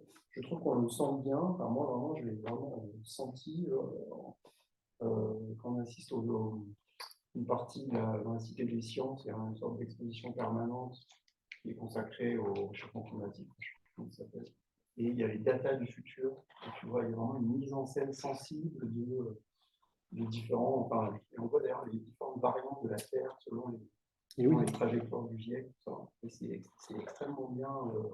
Enfin, on sent qu'il y a une vraie réflexion de comment rendre sensible des chiffres et du coup la Terre essaie de devenir possible. Enfin, c'est extrêmement bien mis en scène. C'est très, ok, on ira voir ça. On va organiser une sortie. Séminaire. Mais ça, c'est vraiment fondamental pour moi. C'est-à-dire que si on accepte que un des enjeux fondamentaux du présent, c'est de construire, on pourrait dire, une sorte de subjectivité terrestre. Donc, disons, ça veut dire une sorte de rapport réflexif, une sorte de rapport, presque on va dire cybernétique, à sa propre agentivité terrestre, c'est-à-dire le fait que je fasse quelque chose, me revient à moi-même directement dans l'orbe de mon action et de mes capacités sensorielles, du point de vue de sa signification terrestre, c'est-à-dire de sa signification sur des échelles spatiales et temporelles auxquelles je n'ai pas accès. C'est la condition pour créer, en fait, véritablement un corps terrestre, c'est-à-dire une agentivité terrestre. Si on dit qu'une agentivité, c'est une capacité, on va dire, d'auto-correction. C'est ça que j'ai en tête. Donc, c'est la capacité à corriger mon cours d'action au regard de l'anticipation des conséquences senties de cette action. Ben, pour ça, il faut construire des dispositifs esthétiques. Et ces dispositifs esthétiques, effectivement, le problème qu'on a pour les construire, c'est qu'ils impliquent immédiatement la variété des trajectoires possibles, en fait. Et c'est là où on voit que la Terre est une et multiple. Ça, c'est un truc sur lequel je reviendrai longuement, parce que je crois que ça, c'est vraiment très important, que quand le GIEC, justement, enfin, c'est un moment essentiel, à mon avis, dans l'histoire du GIEC, quand ils se sont mis à accepter qu'il n'y avait pas de description possible de l'état de la Terre ici et maintenant, autrement que empilement de scénarios. Et la question, c'était de savoir, au fond, quelle est, moi je n'ai pas d'autre terme que le mot de structure, quelle est la structure de ces devenirs virtuels de la Terre qui constituent le présent de la Terre.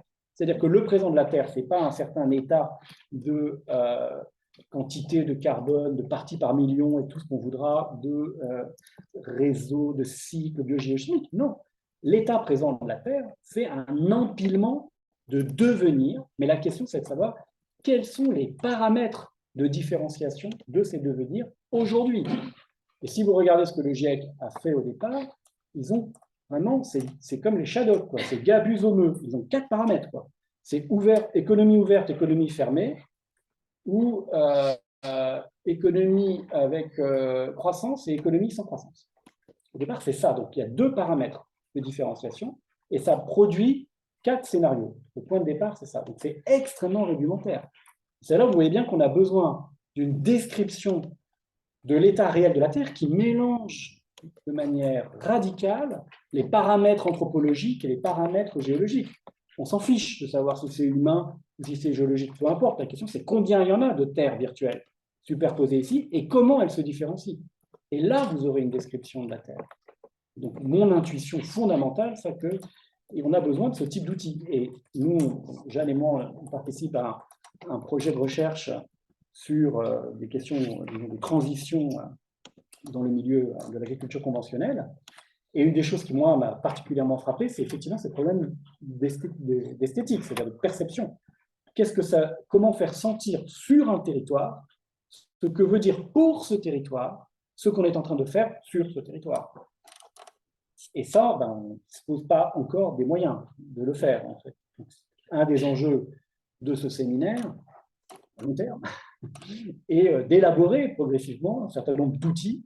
C'est un enjeu civilisationnel, c'est parce que toute l'intellectualité devrait être consacrée en fait à ça, quoi. C'est-à-dire développer des outils pour pouvoir permettre justement de construire cette agentivité terrestre. Donc effectivement, et c'est-à-dire dire aux gens, voilà, en fait, dans quelle terre virtuelle vous vous installez en faisant ça. Ça ne veut pas dire que c'est la terre qui va nécessairement arriver. Ça, c'est très compliqué parce que ça pose des vrais problèmes philosophiques. Des problèmes sur le problème du futur, des futurs contingents, de qu'est-ce que ça veut dire en fait qu'un objet est en réalité constitué de ses devenirs virtuels.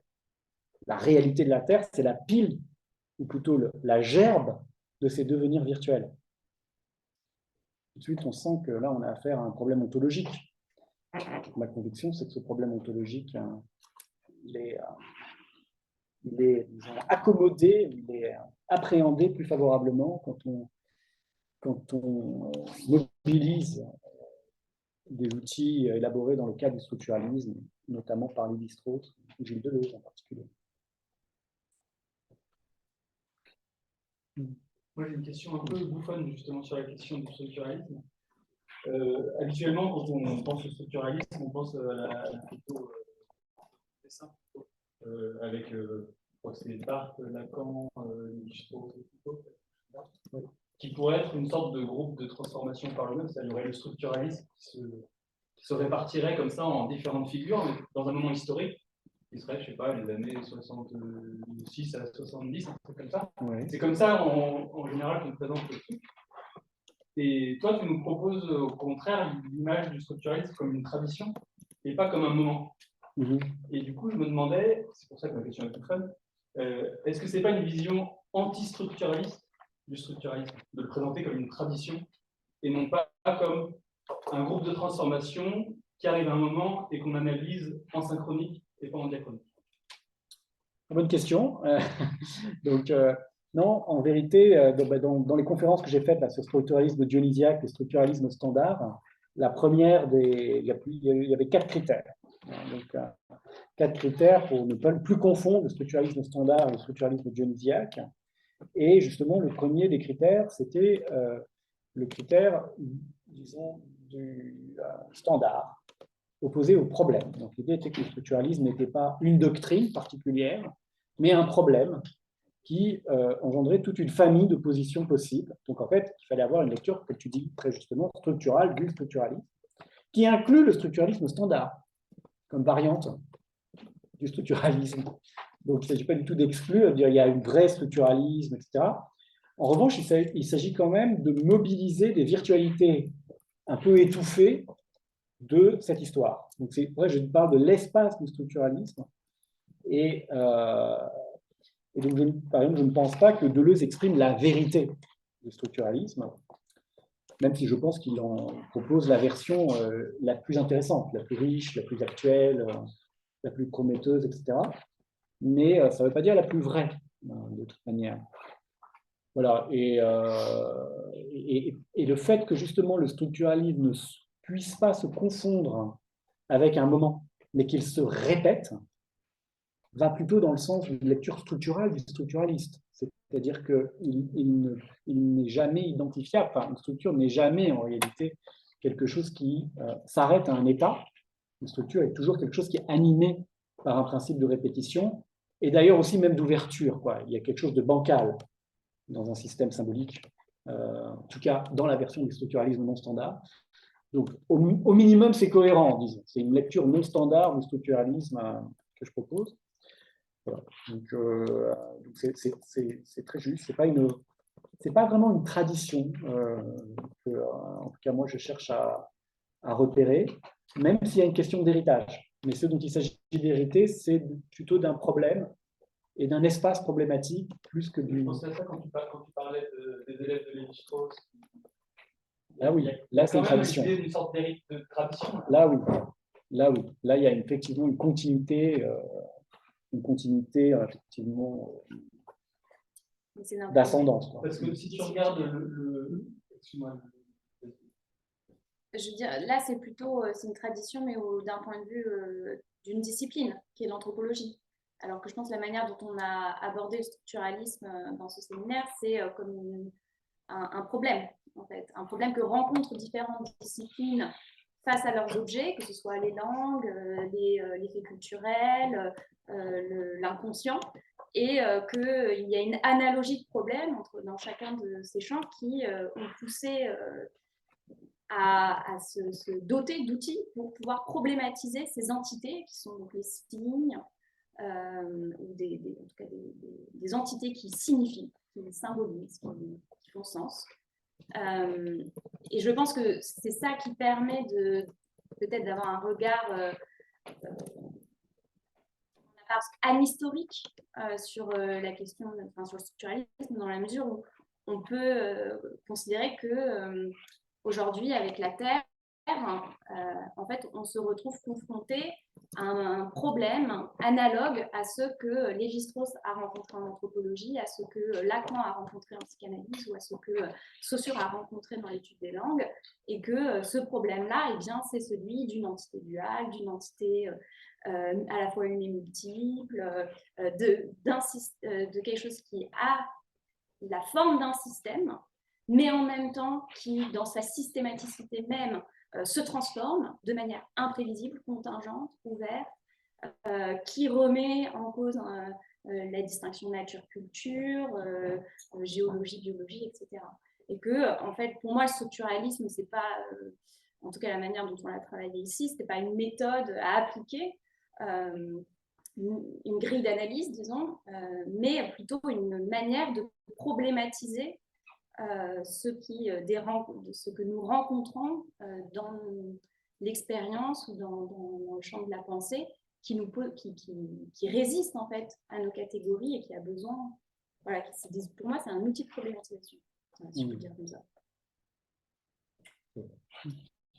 C'est vrai, non mais bon, après c'est vrai que là il y a des... Je sais pas si ça constitue la question historique, mais... Non, mais après c'est vrai que là il y a l'idée d'une tradition lévi-straussienne, c'est vrai. L'idée d'une tradition lévi-straussienne, mais bon, d'abord comme disait Jeanne, c'est un signe, c'est un symptôme parmi d'autres du truc que je veux dire, à savoir que quand même c'est intéressant de remarquer que il n'y a pas d'incompatibilité en tout cas entre un engagement structuraliste. Alors le cas d'Escola est spectaculaire parce que vous ne pouvez pas faire plus structuraliste, presque standard que d'Escola. C'est un structuraliste pas du tout romantique en fait, contrairement à Lévi-Strauss, qui est beaucoup plus échevelé que Escola, mais en même temps, c'est quand même une des figures aujourd'hui qui impose la réflexion sur le terrestre. Et donc c'est vraiment presque un indicateur anecdotique là, c'est plus qu'un argument. Et la tradition lévi-straussienne, je veux dire l'héritage de Lévi-Strauss, effectivement, il est multiple et pour une part totalement incompatible avec la question du terrestre. Je veux dire, par exemple, la filiation lévi-straussienne du côté de Françoise Héritier, très importante, puisque Françoise Héritier était l'héritière directe, en tout cas, de Lévi-Strauss au Collège de France, pas du tout intéressée à ces questions d'écologie, alors que Descola, immédiatement, c'est un structuralisme écologique, en fait. Donc voilà, donc il ne s'agit pas du tout de nier ce type de différence. Au contraire, c'est intéressant, à mon avis, c'est ce que disait Jeanne, c'est intéressant de comprendre dans cette diversité les symptômes d'un problème, c'est-à-dire d'un excès, c'est-à-dire de quelque chose qui est avancé en quelque sorte par Lévi-Strauss, en l'occurrence, qui excède ce que Lévi-Strauss lui-même on dit. C'est plus que ce qu'il en dit. C'est ça une découverte, quoi. Moi, ma conviction profonde, c'est que ces gens ont buté sur quelque chose d'énigmatique, d'encore énigmatique. Et ce qu'ils ont à nous apprendre tient probablement à ça, en fait. C'est vraiment très énigmatique. Il ne faut pas croire qu'on sait ce que c'est. Le signe et tout ça, c'est très mystérieux. Ça nous met en contact avec le mystère du monde, quoi. C'est ça que je pense vraiment. Enfin, carrément de l'ordre de la... Du sens de la vie. Oui, voilà. Oui, justement, de l'absence de sens de la vie, quoi. Bon, et puis pour rester encore sur la tradition lévi-straussienne, dans le tournant ontologique, alors il y a Descola, Viveiros de Castro, les lévi-straussiens incontestables. Puis il y a des gens qui ne sont pas du tout lévi-straussiens, notamment Marion Scrivern, la grande anthropologue britannique féministe, qui est peut-être une des figures, peut-être la figure la plus importante du tournant ontologique en anthropologie. Lévi-Strauss ne connaît pas, hein. Je crois que ça ne l'intéressait pas du tout, ce n'était pas du tout dans son schéma. Et elle était inspirée par d'autres gens dans l'espace mélanésien, notamment un type qui s'appelait Roy Wagner, mais vraiment très étranger. Donc, ce qu'on a appelé l'anthropologie perspectiviste, c'est Marion Scrivern qui est à l'origine de ce point de vue, et n'avait pas en fait conscience des analogies avec le structuralisme lévi-straussien. C'est Viveiros de Castro qui fait le lien, qui dit mais en fait là il y a une affaire commune. Et je pense que Viveiros a raison, ce qui prouve que les gens importent moins que les problèmes, en fait. Il y a quelque chose qui se passe en deçà de leur conscience. Moi, je me demandais, quand tu as parlé justement du fait que Lévi-Strauss il utilisait le terme de groupe de transformation, alors ça m'a frappé, alors que tu en avais déjà parlé, je me rappelle, et moi, je ne l'ai pas entendu de la même façon, parce que en fait, il y a un psychanalyste anglais, Wilfred Bion, qui parle de groupe de transformation. Wilfred Bion, c'est un kleinien. Bion. Oui, en fait, il parle de groupe de transformation par rapport au groupe humain. Lui, c'est par rapport au groupe humain où les affects changent et ça change tout le groupe. Du coup, on pourrait dire, je me demande dans quelle mesure on pourrait dire qu'il a une théorie structuraliste des groupes humains, mais en fait, je me demandais, je sais que lui, il reprend des mathématiques, il me semble, ce terme. Ah oui, ouais. Aussi. Et du coup, je me demandais dans quelle mesure, je sais pas si tu sais s'il y a eu des... Alors, je sais pas s'ils ne sont pas rencontrés réellement, mais genre s'il y a eu des échanges théoriques ou des genres de transferts de théorisation entre les deux, parce que je suis assez... En fait, J'en sais rien, j'avoue que à ma grande honte, je n'ai jamais lu Bion, malgré le temps que j'ai passé dans un département, dans une université en Angleterre, qui est un fort département de psychanalyse bionien. Le Bion, c'est un peu le Lacan anglais. Oui, c'est-à-dire, en fait, le génie que personne ne comprend, mais dont tout le monde se dit c'est super important. Mais moi, je ne l'ai jamais lu. Mais si tu veux, je te passe. J'ai pas mal de trucs. Oui, non, c'est ça, effectivement. Donc, je ne sais pas. Ça m'étonnerait un peu, déjà. Ouais. Déjà que Lacan avait fini par ne plus lire, pardon, Lévi-Strauss avait fini par ne plus lire Lacan. Ça m'étonnerait qu'il se soit penché. Mais c'est intéressant, et notamment la question de l'affect, oui, je serais curieux de voir. Et chez Lévi-Strauss aussi, bien sûr, les groupes de transformation, ça vient de mathématiques, ça vient de la théorie des groupes en algèbre, même si ça a été très retravaillé. On en parlera. Bon. Oui. Peut-être juste avant qu'on termine, désolée, je reviens à des considérations pratiques. La feuille d'émargement pour les personnes de l'ENS qui souhaiteraient valider le séminaire, je me suis trompée en vous communiquant l'adresse pour s'inscrire à la newsletter. C'est du coup la HTTPS tatatata. Mais si vous écrivez votre adresse mail, je peux vous ajouter manuellement. Évidemment, je remercie moi aussi le département art de nous accueillir comme séminaire associé et Antoine Debec qui a rendu ça possible. Et je crois qu'il fallait aussi signaler qu'il y a peut-être 2 cours qui pourraient aussi intéresser les étudiants qui souhaitent valider ce séminaire, qui sont assurés donc par Alexis Anne-Braun, qui est le MCF en esthétique et philo ici. Et donc, il fait 2 cours, un cours d'actualité critique en théorie des arts, qui a lieu le jeudi de 9h30 à 12h30 dans cette salle, mais il est réservé au master. C'est ça. Ok. Et sinon, il y a un deuxième cours qui est texte et œuvre, discours sur l'art du XXe siècle, qui est le mardi de 14h à 17h, toujours dans cette salle, mais ouvert à tout le monde. C'est ça. Et bien voilà. Donc comme ça, j'ai assuré la communication. Et donc on se retrouve le Alors, c'est le 9 9 octobre. octobre, 9 donc on octobre. continuera, et ce sera toi donc, qui reprendra la parole, si tu veux bien. D'accord. Bien, du coup, merci beaucoup.